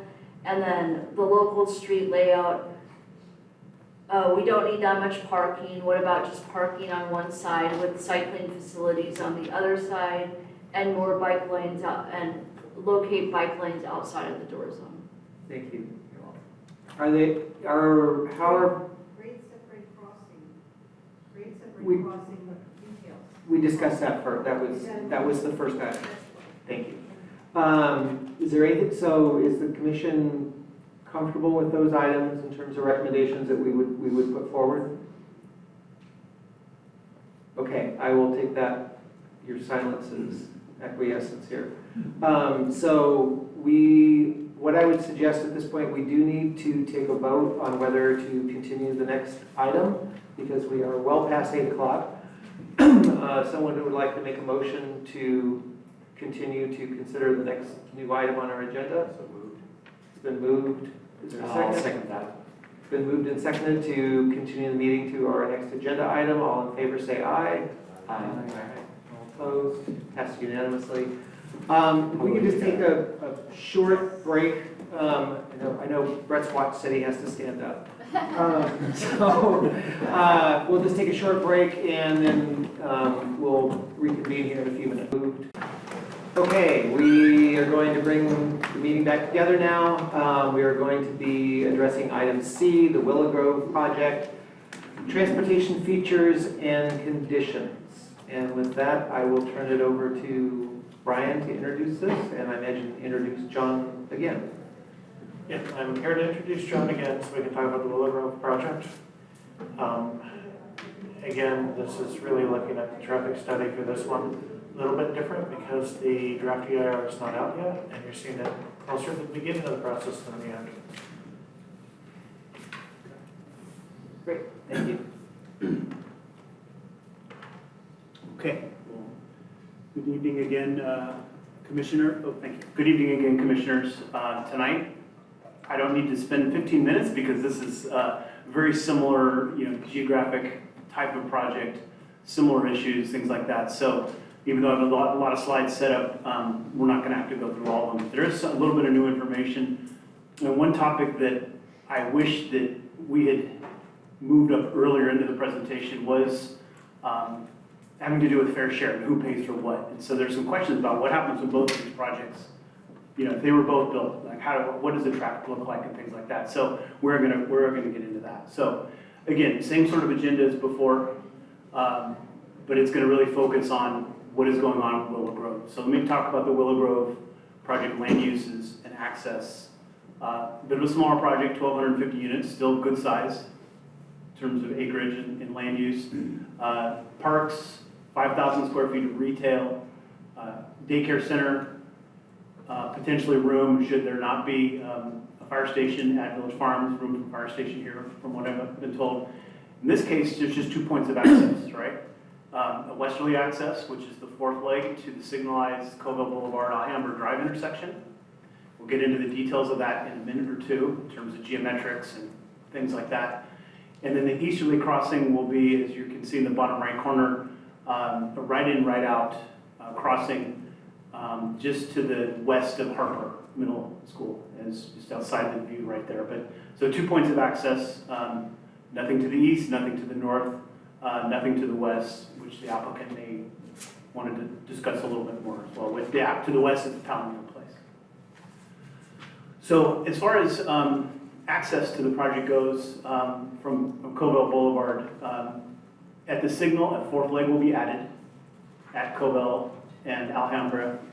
And as part of that, the free right turns, those channelized islands that are sitting there on the south and southwest and southeast corners of the intersection, those will be eliminated. Those are the high speed, conflict points between bicyclists, pedestrians, and vehicles, turned into regular channelized, controlled by the signal right turns, making this a protected intersection. We have no right turn on red.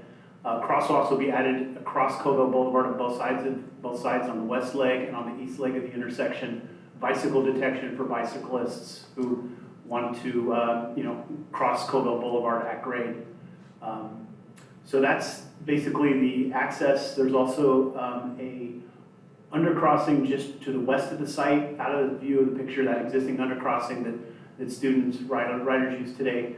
The project will build a class 1 multi-use path along the frontage of the project, connecting to that, and then extending all the way to the east of the site. And then multiple shared use paths that go into the project site.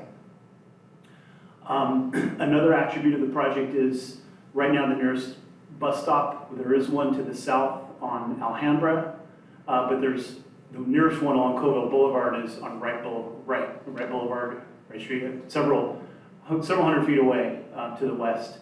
So the project would actually build 2 new bus stops along Covell Boulevard, one at the signal, and then the other one is at this mid-block location. You can see there, it's underlined red. That's going to be another stop as well. And that stop will have amenities, probably like real-time clocks showing when the next arrival bus and that type of stuff. So that's a little bit about the project access. We've seen this slide before, so I won't get into this in any more detail. So I'll jump right to what the impacts were and mitigations for bicycle pedestrian transit. So as it relates to bicycle facilities, so I guess the initial point I want to make here is that, let me talk about transit first. So the significance criteria for transit was, we heard earlier that Unitrans P and Q lines have difficulties with their on-time, service and being on time. And when we analyzed this corridor with the project being built, we had a fourth leg, there's a lot of trips going into, and out of that fourth leg, we see delay increasing substantially in the westbound direction of Covell Boulevard. And that delay, buses are in that flow of traffic, and so those buses are experiencing more delay, so it's gonna be more difficult for them to get on time. And once buses are not on time, people are less apt to ride potentially. So the solution there that was tested was using the same micro simulation models is to construct, because right now westbound on Covell Boulevard, there's just a single westbound travel lane, right? Continuously eastbound, there's 2 lanes, but there's only 1 lane westbound along the frontage. So the solution there is to add a right turn lane at both of the project accesses. So what we're doing there is we're moving the vehicles, they're turning right out of the through lane, and because there's a pretty decent amount of right turn traffic going into the westerly axis and easterly axis.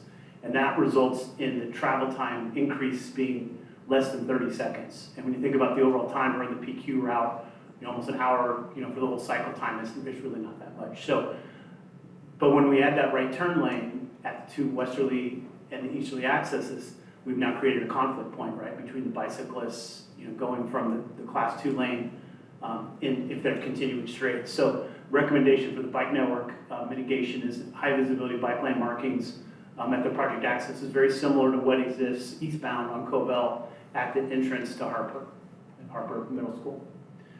So other transit mitigations, let's hit number 3 up here. I probably should have had that before number 2, but again, they're paying their fair share also for the transit service and facilities plan along Covell and Mace Boulevard corridor. So 2 large projects that'll be contributing, they're increasing the demand for ridership, changing lines, things like that, so paying their fair share towards this plan. And then the other one is number 2, pay fair share cost for second westbound travel lane along project frontage. So this is a cumulative impact. So what happens under cumulative conditions, we have more traffic along Covell Boulevard, and solution number 1 above doesn't work. Buses is taking buses way too long to get through. And so what number 2 does for transit is it adds a second lane entirely along the project frontage. Downstream of the signal Alhambra, there's already 2 receiving lanes. So we're basically widening along the project frontage using project frontage property. And then for safety hazards, that's the same kind of mitigation discussion as was in the previous report. So this is the intersection of Covell and Alhambra, and the thing I guess to just point out here is turn lane extensions being necessary, an eastbound left turn lane, pretty lengthy turn pocket, westbound left turn lane. These are the dimensions that are needed to accommodate the traffic into and out of the site.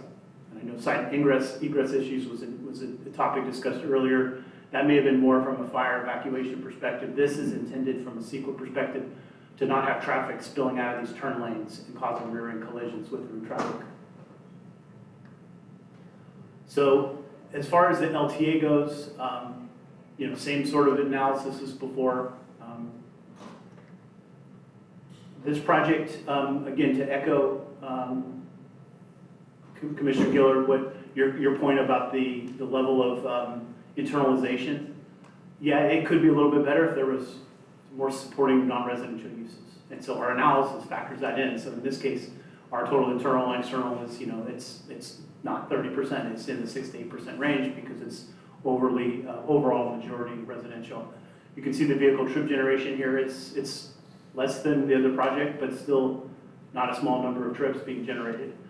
Another thing just to be aware of though is that this trip generation estimate is an input into the VMT analysis, and that's part of CEQA, and that VMT is part of the GHG analysis. So all this information flows through. So to the extent to which we're taking way too many credits below, we could be perceived as underestimating GHG emissions or things like that. So there's this streamlining of the data. As far as the intersection proper goes at the signal, if we do nothing, it worsens to level service F, which doesn't meet the City of Davis level service policy. If we improve the intersection with the second left, with the right turn pocket, it's restored to an acceptable level. So that's not only does the pair of right turn lanes westbound help for buses, but they also help achieve and meet the City of Davis general plan policy of level service E at this intersection. So you can see level service D at this intersection with those improvements in place. And then the second westbound travel lane, also under cumulative conditions, achieves level service D, which is also acceptable. Without that second westbound travel lane, it's level service F. So it helps, again, meet the general plan policy. This is the last slide, and I think this is our attempt to try to shed some light to the additive transportation effects of both projects. And so what this is intending to do is to convey 3 different segments of Covell and Mesa Boulevard, and I'm just taking data right out of the reports, right? Existing volumes, project-only trips for Village Farms, for Willow Grove, the Cumulative Plus project that considers all of the planned development, reasonably foreseeable development, including Disk and Brentwoods and these projects in Palomino, all these other places. And I didn't add percentages here, but what is apparent is Covell west of F Street, you know, the growth, all the growth in traffic, I mean, these 2 projects are a big part of it, almost, you know, well over 90% of the growth. It becomes less if you go to the Mace Curve, but still these 2 projects are still, you know, just about 3/4 of the growth in traffic, you know, the growth between existing Cumulative Plus project. So there are big projects, you know, those trips that are going that way are heading to the freeway, so Disk being further south, they're not adding as many trips because they're heading further south to the freeway. So their fair share percentages get changed as they get closer to the freeway. So as we talked about here in the next steps, you know, fair share calculations to figure out of those 29 improvements we talked about before, what are the project's proportionate shares for those? And I think that's, you know, something that, you know, development should pay its way for impacts that it causes by, according to CEQA and impact fee, you know, AB 1600, new development can't pay for existing deficiencies, but if things are operating acceptably and the project exacerbates that or causes it to go unacceptable, therefore the payment can be required. And then also, you know, we're obviously in the midst of a general plan update, and that general plan update's examining various citywide circulation, network changes, you know, even the level of service policy could be on the table, who knows. But that's the abbreviated version of Willow Grove, given the hour, and I'll pause now and turn it back over to Jennifer. Right. So now we'll invite the applicant up. Oh, right. Can you go back to slide 22 real quick? Actually 23, hi. So I want to talk a little bit about the automobile rate, the 6 to 8% traffic project trips on both of these. And I just wanted to stress, this is coming from real data from the adjacent existing Wild Horse and other subdivisions south of Covell. And it's really representative of what we're seeing out there today. And that's where the numbers came from. When I was reviewing these many months ago, that was one of the things they flagged at the beginning was this needs to be justified. We need to know why this is the number we're using. When in the urban core in downtown Davis, we're seeing rates closer to 20%. And this is the real data. This is what we're seeing in the other subdivisions adjacent to it. I think it has a lot to do with just the changes in the land uses, the fact that it's a little more suburban, single-family detached, and just the opportunities that are provided. But I did want to stress, especially after the last conversation, where that data came from. All right, so now we're going to open it up to the applicant to come up to the podium. Hello, thank you very much for having us at this hour. It is great to see some familiar faces and new faces. My name is Vanessa Aracardi, and I've lived in Davis for 25 years. I can't say that I've mastered as much cycling as I like to do. I can't say that I've mastered being able to actually keep my handlebars straight when talking to the person next to me, but I did marry a patient husband, and my children have inherited the same thing. Despite that, 2 school-age children, they bike a 6-mile round trip each day to school and home. We have been working on this project since 2021 with the city to deliver something very Davis. And we value your input very much. We believe that over these past 4 years, this project has improved because of all the input that we've gotten. Davis is a very special place, as we know. And tonight we're happy to present some solutions that we think really add to the ecosystem. With that said, I've already introduced myself. I do outreach for the Willow Grove team. Allie back here also does outreach. Bree Mobius is here. She is our project attorney. She'll go over the finer points with you. We have our traffic analyst here, Tom Kier. We also have Jason Cole, our project designer. I have to say I've walked many streets in Davis with Jason. And I love how he takes what people say, what constituents say, he listens to it, and he really starts thinking about how to make it livable and uses words like turn pockets and all that good stuff, just like we're using tonight. I can see it live and in action. And then we have our engineers, Andrea and Nicole, here with us tonight as well, all to answer questions. So with that said, I am going to turn it over to Bree, and thank you again for staying up at this hour tonight. Oh, wait, hold on. Also, we have Jim Coppert. Jim Coppert is on our, as owner of the project, has had several businesses in Davis. He is actually an environmental activist, and his daughter, Jill Coppert, also a part of the ownership team, is an avid cyclist and cycles to and from Sacramento, Davis to Sac quite a bit. Sorry, you were hiding back there. Thank you, Vanessa, and good evening, and thank you for sticking around in the late hour. As Vanessa was saying, we have a large team of experts, but we brought a lot here tonight, and so I'm going to give our presentation just in the interest of time, but please, if you have questions, utilize our experts who have been here most of the evening, waiting to explain our project to you. I think you are familiar with our project site. We are east of the Wild Horse community, and we have that grade separated crossing that's existing today on the southeast corner of our project. Some key project features: it is going to be 1,250 new homes. 20% of those homes, or 250, will be deed restricted affordable apartments. And those are in the southwest corner of the project site, so they have easy access to the new bus stop that will be built right in front of it. 23% will be attainable by design condominiums. And so that's going to be 288 units. So 43% of our product is attached, a higher density product. We have 19.2 acres of parks. Our park is really our heart of our project, but not your topic tonight, but we will have an indoor gymnasium with a full-size basketball court. We'll have 1.5 acres of neighborhood commercial added in, and it's really going to be an eclectic with the park, so it brings that synergy together of coming to a game, grabbing something to eat, and it really provides a walkable option that doesn't really exist for our project, but really for the surrounding communities as well, to walk and get something to eat or a beverage. And then we'll have 8.7 acres of neighborhood greenbelt, and with 3 new miles of bike and pedestrian trails. And we have 44.3 acres of urban ag transition, and we'll also have an urban forest there with 2,500 new trees. We are a very flat site. We grade, we don't bring any dirt in or dirt out, but we don't have a lot of trees right now, so we are going to be adding a lot of trees to the project. And we'll also have a daycare facility that will be located in the affordable site.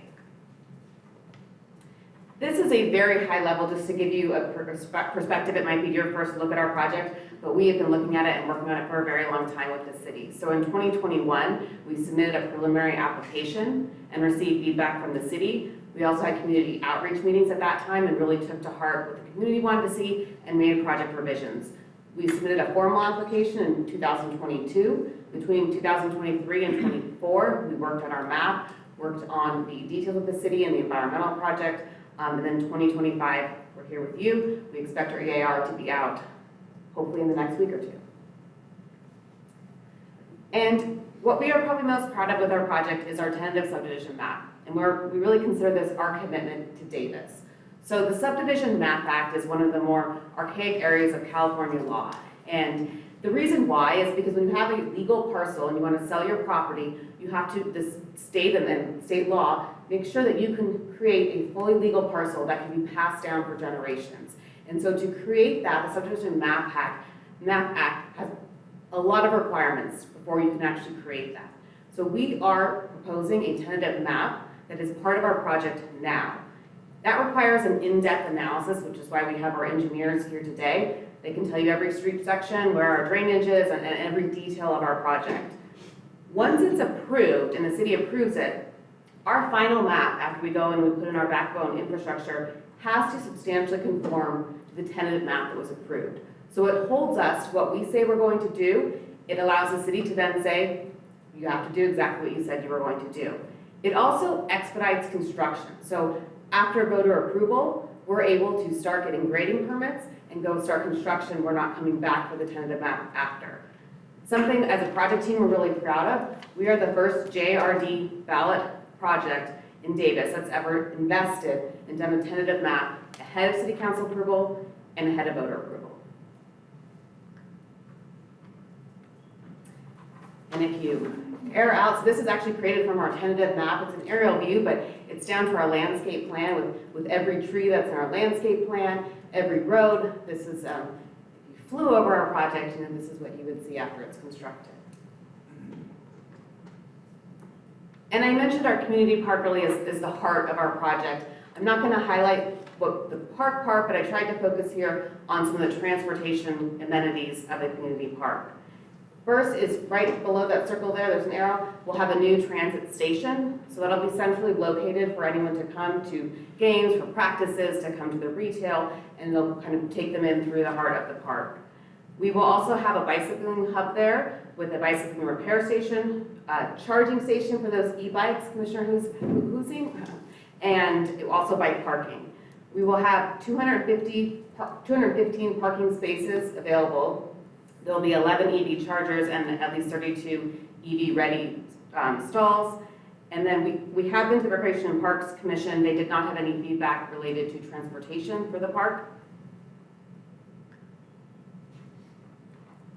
Our pedestrian and cycling pathways is, you can see the exhibit there, and I think it's in your agenda packet as well. But we do add the 3 miles of bike paths and pedestrian walkways.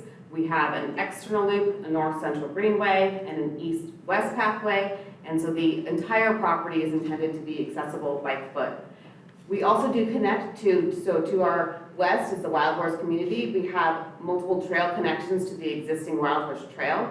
And before we design those connections, we went and inventoried every tree that exists there today to design a connection that had the least amount of impact to the habitat that's there and that doesn't require taking out trees for there.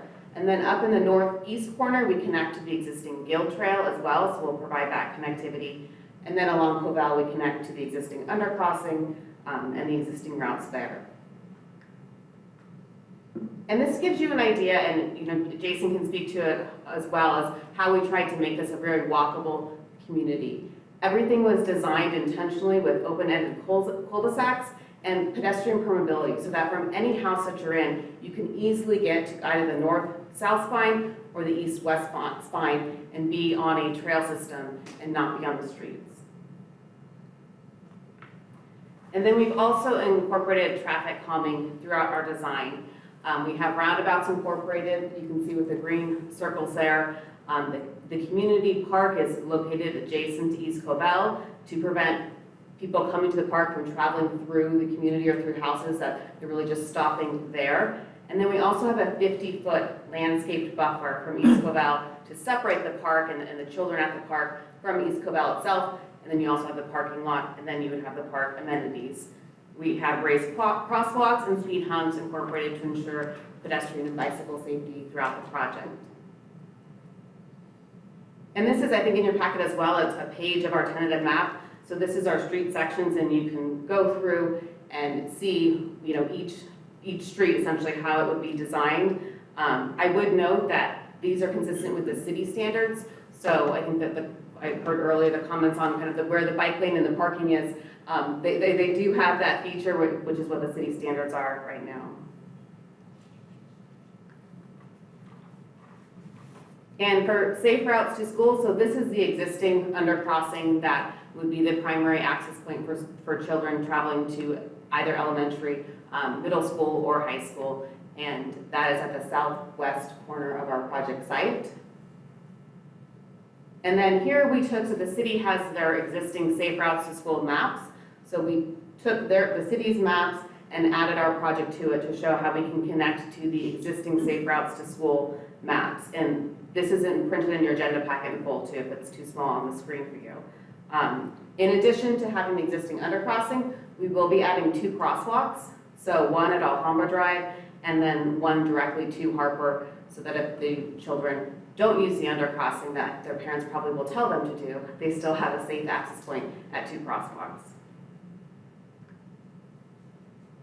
And to give you an idea of time, and I'll go back on, so we anticipate probably most of our students going to Korematsu, but we did add the 2 charter schools that are in our area as well to show that the children could access those if they chose to use those charter schools. But to Korematsu, it is about a 4-minute bike ride, and to Harper, about a 5-minute bike ride.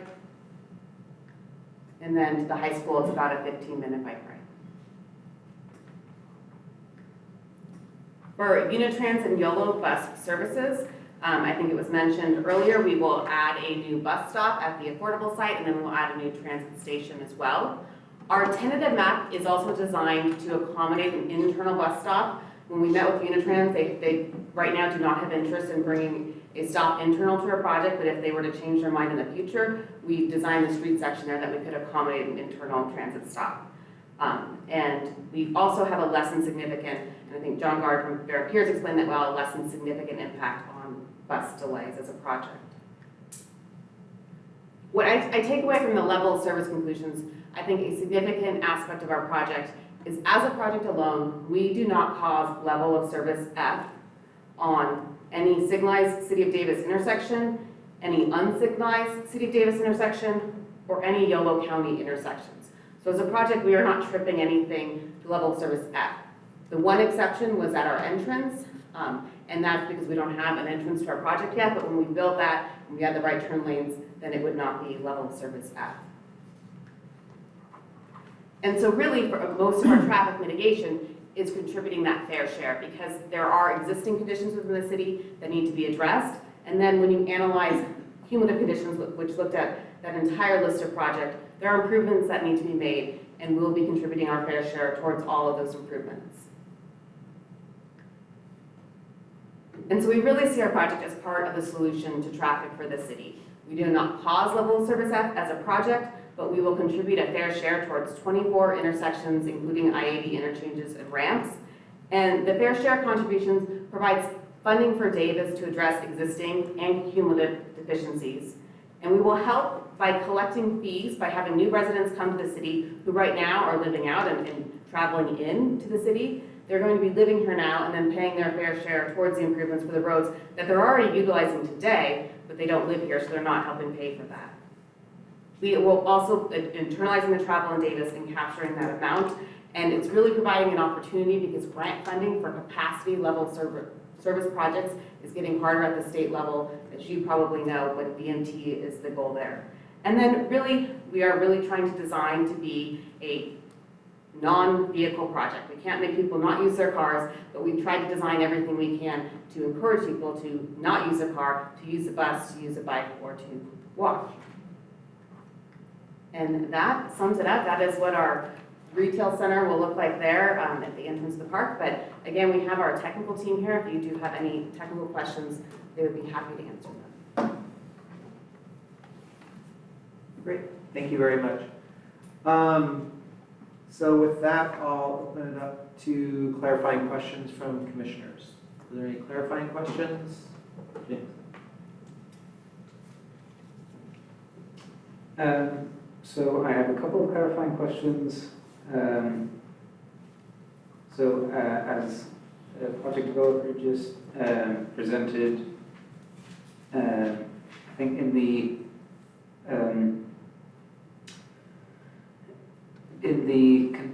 case that the project is implemented with the mitigation measures, there would not be a reduction of level of service below F, but I recall from reading in the report that under cumulative conditions, there are some intersections that would degrade to level of service F, is that right? So I think what the applicant's attorney was referring to, was just the existing plus Willow Grove only, scenario. Under cumulative conditions, which includes all of those projects, yes, we talked about it in our presentation, there was a number of intersections that operated levels of service F unacceptably.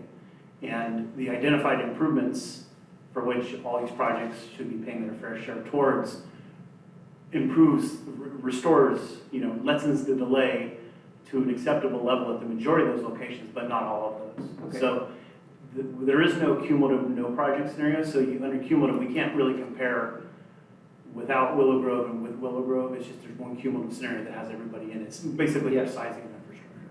Okay, thank you, makes sense.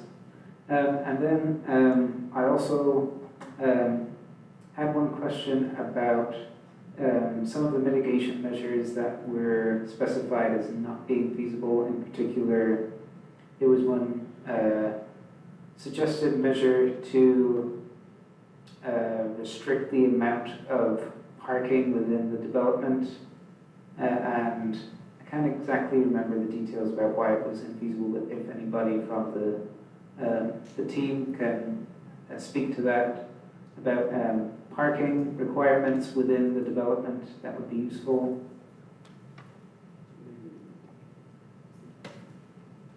And I think part of why, and I know we looked at like charging for parking and said that, the city didn't want to do that, but, and I know Jason spoke to a lot of the residents at Cannery, and there was complaints about not having enough parking, I believe, and so we didn't feel like we should be restricting parking and having people complain and putting parking out into other projects around us or putting it on other streets. And so that's why we didn't restrict it more. Okay, thanks. Yeah, those were my clarifying questions. Great, thank you. Any other clarifying questions from commissioners? Okay, with that, we will move to public comment. So if you'd like to comment on this particular project, please approach the podium. Hi, I'm Trish Price from Mike Davis again. I just wanted to, I know this project isn't really ready for much comment at this point, although hopefully they did listen or will listen over and over again to the previous project comments, because I think there were some really good ones there and suggestions that they could probably take to the bank. Thank you. Hi everyone, I'm Katie Dooley Hedrick, and I've already missed bedtime, so I figured I'd stick around and just reiterate my support for this project and keeping it moving forward. I heard over and again with Village Farms that it's so late in the game and we're just learning new things, but really the reality is these developments have gone through years of project management and various stages, so really encourage your feedback now while this project is still a little bit earlier in the process, to be able to incorporate feedback so as not to be in the position where you're feeling rushed, and just again, our schools are really in a sort of critical position, and I think I know many young families who are not able to be here at 10 o'clock on a Monday, really are here because of our schools and really value the opportunity to have our kids there. And it was a real gut punch to hear Superintendent Best's presentation about the state of enrollment, and that I just feel, as somebody that's new to this community and has now been engaged in this process, the sort of kind of anti-growth mentality of many of our citizens over many decades have contributed to this conundrum that we now find ourselves in now, and we have a really great opportunity here to sort of right the ship, if you will, and provide, with these two projects, provide at least 2/3 of the housing that we need for the next generation of people to be able to have our schools what they are, and for folks to be able to live here and raise their kids here, which I think we're all here for all of the reasons, like the bike connectivity, and I think Willow Grove provides really amazing amenities for this community. So I just urge you to continue this on its path to the ballot where the people can vote on it. Thank you very much. Is there any other public comment on this item? Okay, with that, we'll close public comment, and I'll open it up for discussion from commissioners. Again, I think if we could come up with whatever, if we have recommendations or whatever recommendations we have at this point, we can try to encapsulate those. Brett? Sure. Yeah, thank you for the presentation, and easy to follow, and seems quite well organized, so I appreciate that. I guess I'm struck with a couple of things, and perhaps Ryan or Aaron Pierce can comment on this. When I look at the trip generation, we're kind of, for the bike and ped external trips, we're looking at 1 to 2%, it seems like, which seems a far cry from the goals of the general plan of 15 years ago. Am I reading the calculations correctly? Ish? Yeah, I don't have the percentages in front of me, but I do know that they were relatively low percentages. There should be something I should clarify real quick, that at the time the technical analysis was being conducted, it was not known the degree to which there would be any sort of pedestrian crossings across Covell Boulevard. And now that those are proposed, and now that you've heard about the one at Harper today that the applicant is proposing, that provides more direct connectivity to Harper School, as well as to the elementary school on Alhambra Boulevard. So I would, if I had to guess, now that we know this, we would not have had that percentage. We would have had a higher percentage, because we know more school children are going to be walking and biking to those local schools now that we know that we have connectivity there across the street. If I recall correctly, you mentioned that a lot of this was based upon actual data taken from Davis.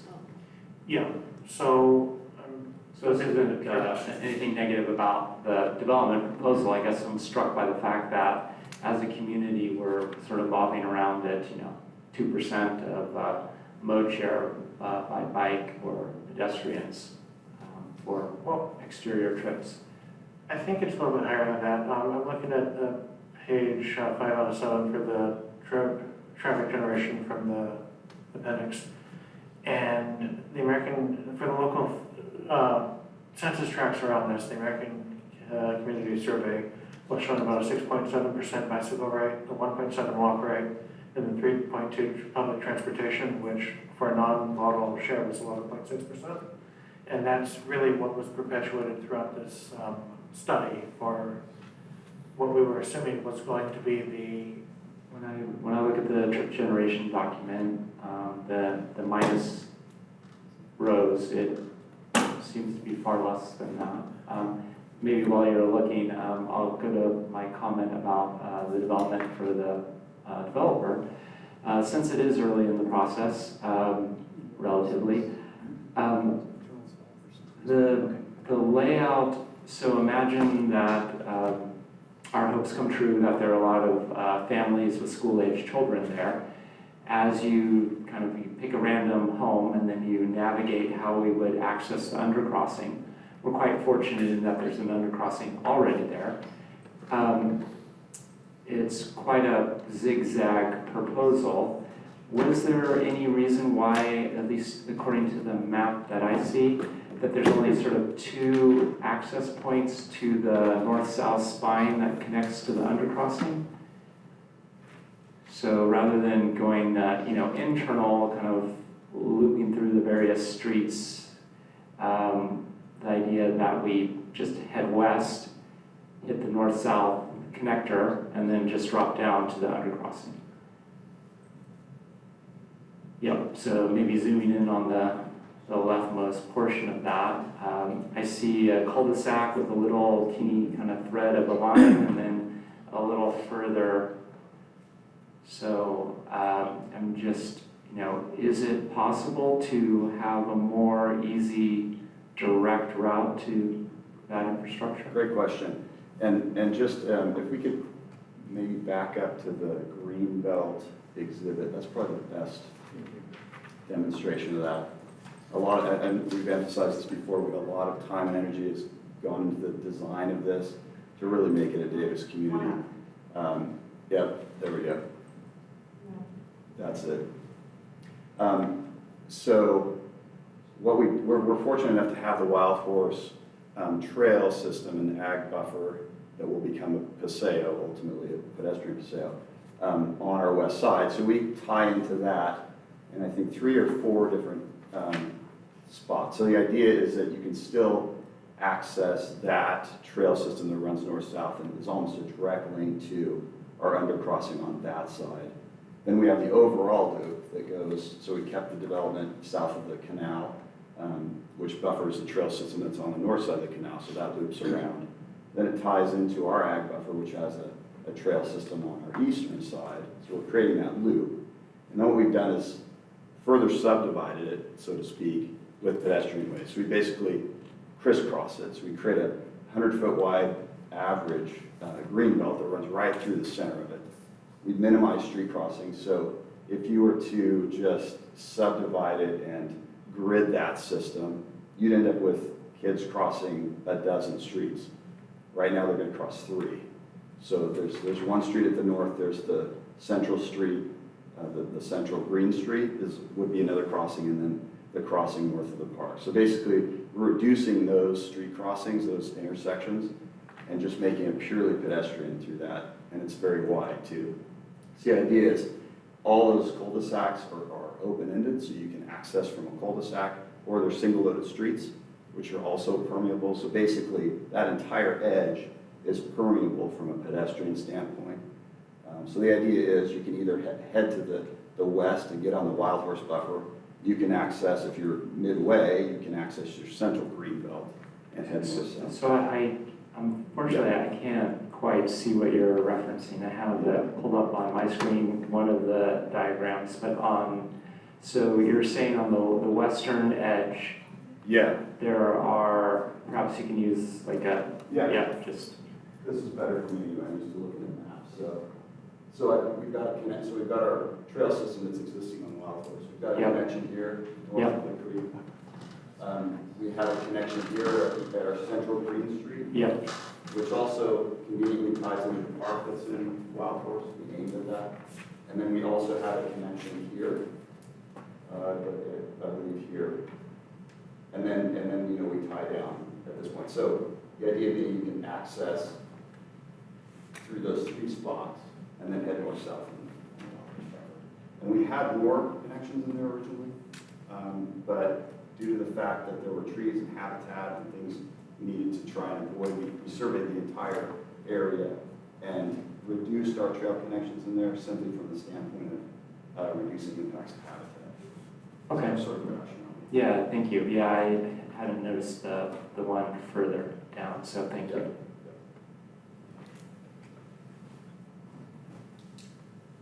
Commissioner Lee, did you want me to answer the question about? Yeah, I'm just kind of curious. Okay, yeah, so, there is some information in the technical appendix about the methodologies that we went through using census data and census block information about journey to work data, but kind of the simpler way to explain it would be, we start with Institute of Transportation Engineers trip generation rates. And, we as consultants, we send that data into ITE. So, I do a count in Davis in a community, we send in that data, that becomes part of their samples. And inherent in that base data, from which a trip rate of 9 trips per dwelling unit per day, that's the external vehicle trips being generated. There's also walk and bike trips and transit trips being generated by that are just baked into that community that the data point is from. So those adjustments you're seeing there, that's the additional walk, bike, transit use due specifically to this project being located in Davis versus if I put this project in Folsom or a place that doesn't have robust bike transit pedestrian facilities. So you're saying that a single family dwelling in Davis, the total trips generated might be quite different than, say, in Roseville? Oh, certainly, yes. But what I'm saying is that we might see the impact of the bike and pedestrian activity in both the gross number, but then that special adjustment to reflect the specifics of this community. So, yeah, we should have clarified that that's the adjustment that was made to the base ITE rate. That doesn't mean that only two out of every 100 people leaving the community are on their bike. And plus, as we mentioned before, that was made before we knew that there was going to be these direct connections to the south side of the street. We were assuming it was all going to be using the undercrossing, sort of out of the way travel. So that's a little bit of the background. So there's more walking and biking than may And I just had one more question. The idea of fair share. So in the cumulative plus condition, I mean, it has DISC listed, which was voted down twice. And so at what point do we go with where we're at? So let's just say that one of the projects is, let's just say both projects are approved. When would staff, where's the sense of when those mitigation actual improvements would be made? So when do you sort of draw the line? It might have been somewhere, but yeah, there were many pages to read, and I was kind of more focused on the specifics of the transportation aspect. But when would that be triggered? So the next step would be on that, if you're going to fair share is and when they're going to be built, is put together a new impact fee study that focuses specifically on these projects. And part of that is going to be looking at growth forecasts to figure out when those project improvements are needed and trying to set up a program where as fees are collected, we make the improvements in advance of them being needed. So that is work that still needs to be done. It's based on council direction that we received on the 30th of last month. And this is something that will be moving forward as these projects continue to develop and work through the process. So let's just say, like we saw the example with 3 different locations which showed the proportion of Village Farms versus Willow Grove versus sort of the cumulative plus, like total. And the discussion was, oh, look, this is like 3/4 of that total, delta. Oh, this is more like, 1/2. And there was that aspect. Out of fairness for the developer or fairness to the community, let's just say their share is 1/3, assuming cumulative plus, but one of the projects doesn't happen. So, right, or, all the projects happen, or one is planned to be on the ballot in 3 years. I guess I'm just sort of curious, like, what would the community have a reasonable expectation of in terms of when that contribution would be made? I know you sort of said depends on growth patterns and things like that. It's a little, like, in fairness to the developer, they would probably need some level of time certainty around, when they're expected to pay for these improvements. They would be paying per unit at the time occupancy is issued for that unit. And then we would be collecting the funds and making the improvements. I'd be putting together some sort of a capital improvement program that looks at when these need to be made, depending on what is approved or what's being built. So so the fees at time of occupancy or approval, that would go in and that would be set aside for these specific improvements. Correct. And then the city would have control over when to actually move forward with making those. Correct. Okay, that helps. And we would put together a capital improvement program that would be vetted through the council, kind of explaining the sequencing and the timing of those improvements. It's going to be part of the fee program update. It will be updated probably annually or once every other year as part of the budgeting cycle. Okay, no, that's very helpful, thank you. Mark? Thank you. Thanks to the developers for the presentation and having a number of comments. And maybe clarifying the focus on the cycling here is not just for the sake of cycling. The focus on the cycling here is because it's a way to divert trips away from the cars, which then reduces the level of service for cars and helps mitigate those concerns. It's not some aspirational goal that I think we should be meeting. I think there is a real benefit to be had here because in many other locations people have been able to achieve that benefit. General comment on the project, I just appreciate the density and the share of affordable housing, which is not in our wheelhouse. I'll just say that and leave it at that. There was no detail given, so we can't really comment on the types of roundabouts It'll be interesting to see when the plans are far enough along to look at those, that they are truly like sharp angle entry roundabouts that just do the speed reduction that you want. See people nodding, and I think that's the intent here. On the parking, I guess there is a question. If you build parking, people will expect it and take it for granted as the free resource that they were given and they will never ever give up. And also, in the cannery, there is a little bit of different builds where there's some more apartments, where there's not parking in the alleys, I think. But I mean, so it is a little bit more densely built. I just don't know yet from the lack of, from where these plans are at, whether the concerns about maybe there's not enough parking are warranted. Anywhere else in Davis, or anywhere else in California for that matter, we just build parking habitually on both sides of the street, and it just never ever gets used. So I'm not even suggesting that we parking restrict this, but you can probably measure. Look, I assume, maybe nod or shake if it's not true, but most of these properties will have a garage and maybe a driveway. That's 2 cars. Like, really, how many more cars do we need, right? And you can probably measure the curbside space if you know what you're doing in GIS, and just say, you know what, even with the Carvoto West, there's additional, even on one side of the street parking, there's still like an X number of hundreds, if not 1,000 or more spots on the street.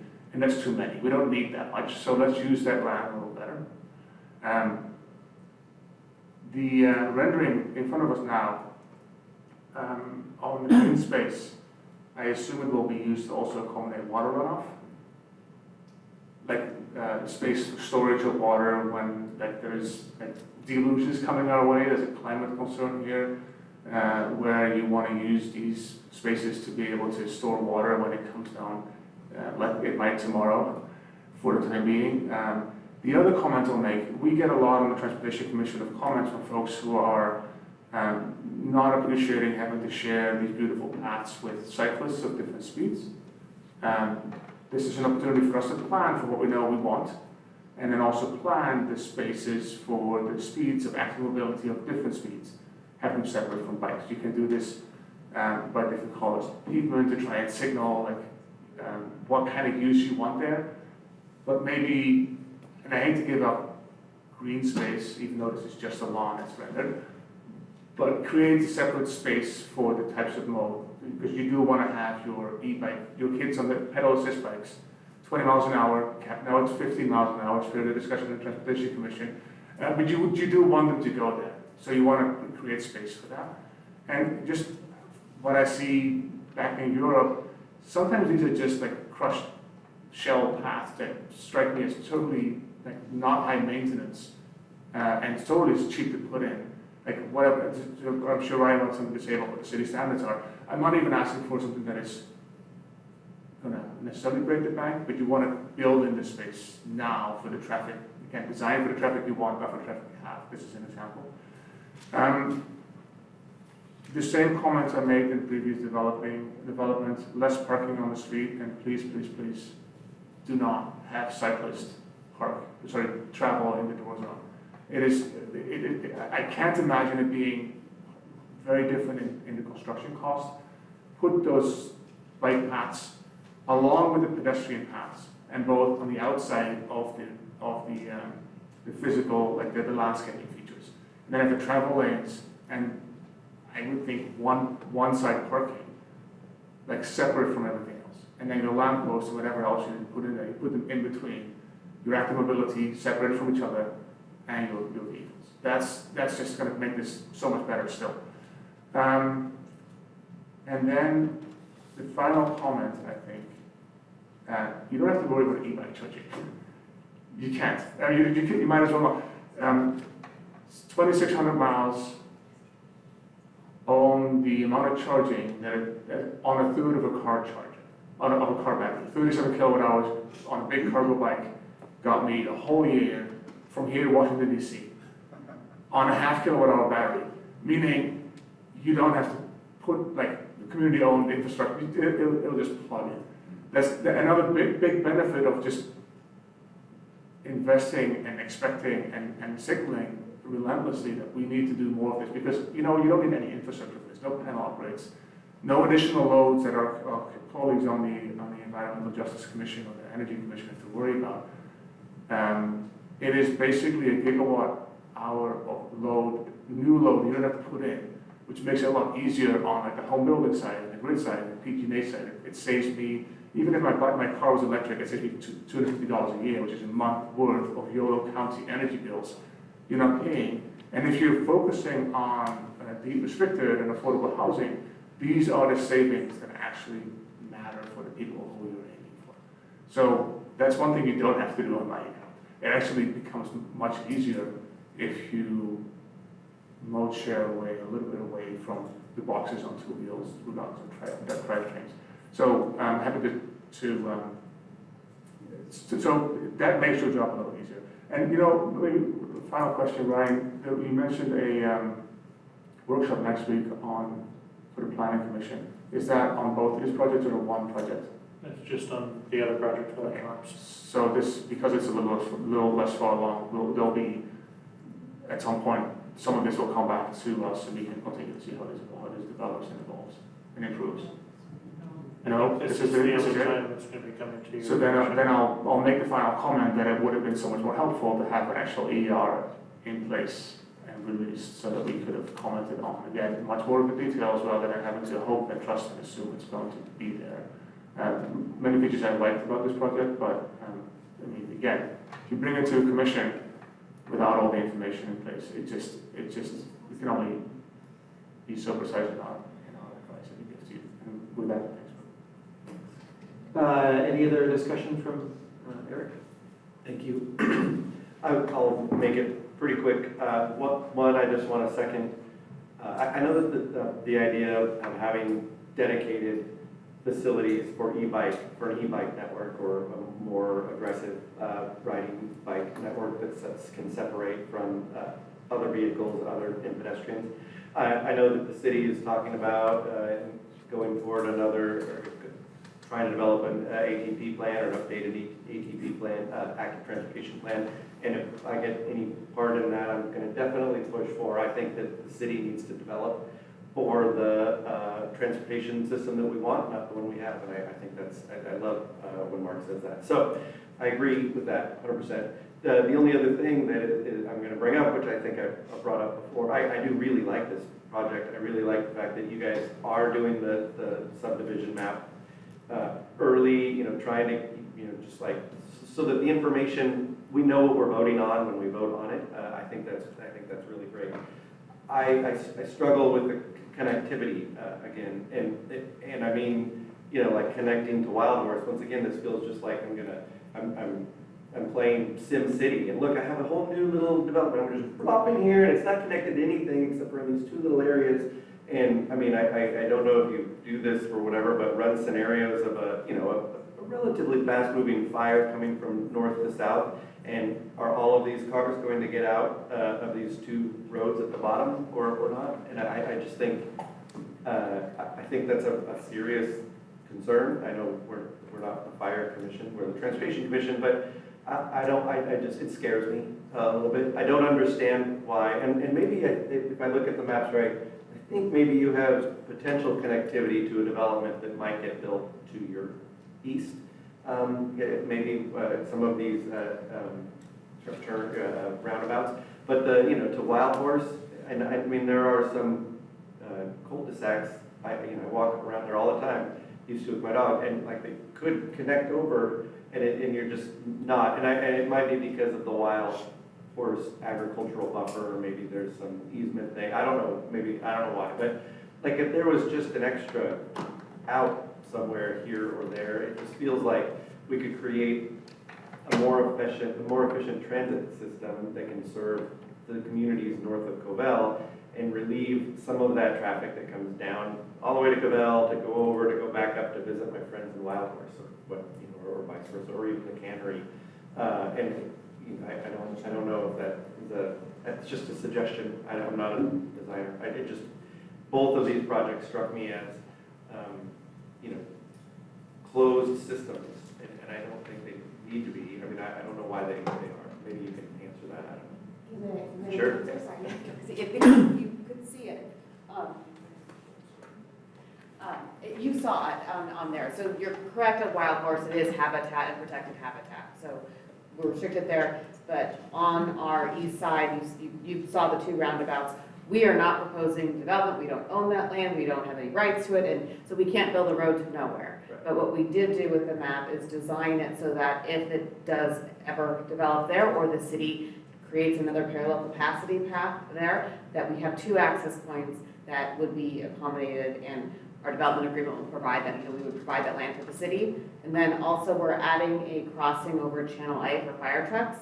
So there will be a bridge on, there's our northern part, that half circle in the very middle there, just south of Channel A. To the right of that, there's a crossing. That'll be for fire trucks to drive across so that they have access to get north, and potentially, they could direct that as an EVA in the event of an emergency as well, but it will be able to accommodate a fire truck to cross. Thank you. Jane? Yeah, so I was just looking at the area of the project on Google Maps now. Obviously, there isn't the whole structure of the network for the development, but I was interested to see like an upper bound on the time it would take for somebody living in the northeast part of the development to get down to where that bus stop is. And so the upper limit would be about 5 to 6 minutes according to Google Maps right now for cycling going around the eastern perimeter. But it would be like at least 25 minutes walking. Obviously that would be less considering that a person could like walk through the development, but I'm still not sure exactly how much less it would be, and if one has to walk like I don't know what the level that people are willing to walk to a bus stop is, but that could be an issue for motivating people to use that new bus station that's developed. And so I'm wondering, did you consider having facilities around the bus station on Cobell that could accommodate like various kinds of micromobility to make it easier for people to like take a e-scooter or a bike down there and, you know, get off if they wanted to take the bus? Yes, and the climate action plan for the city talks about like last mile micro mobility features. And so our sustainability plan does include reserving space for scooter share and bike share and those types of facilities at the park there for that reason. And if Unitrans wants to go internal to the project, we can accommodate it, but really that's their choice.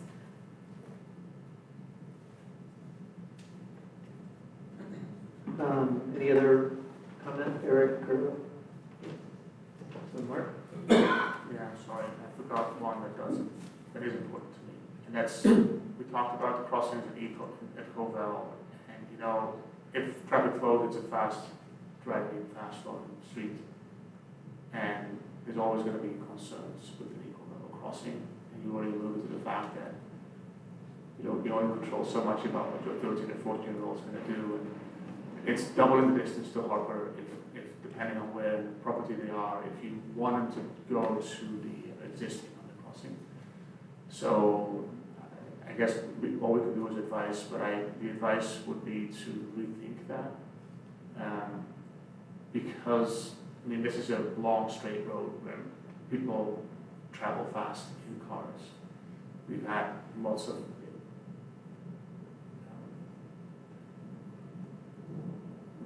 parents are concerned a little further on the west side around the Bruce Lane crossing, where that's just a conflict and therefore a potential tragedy waiting to happen.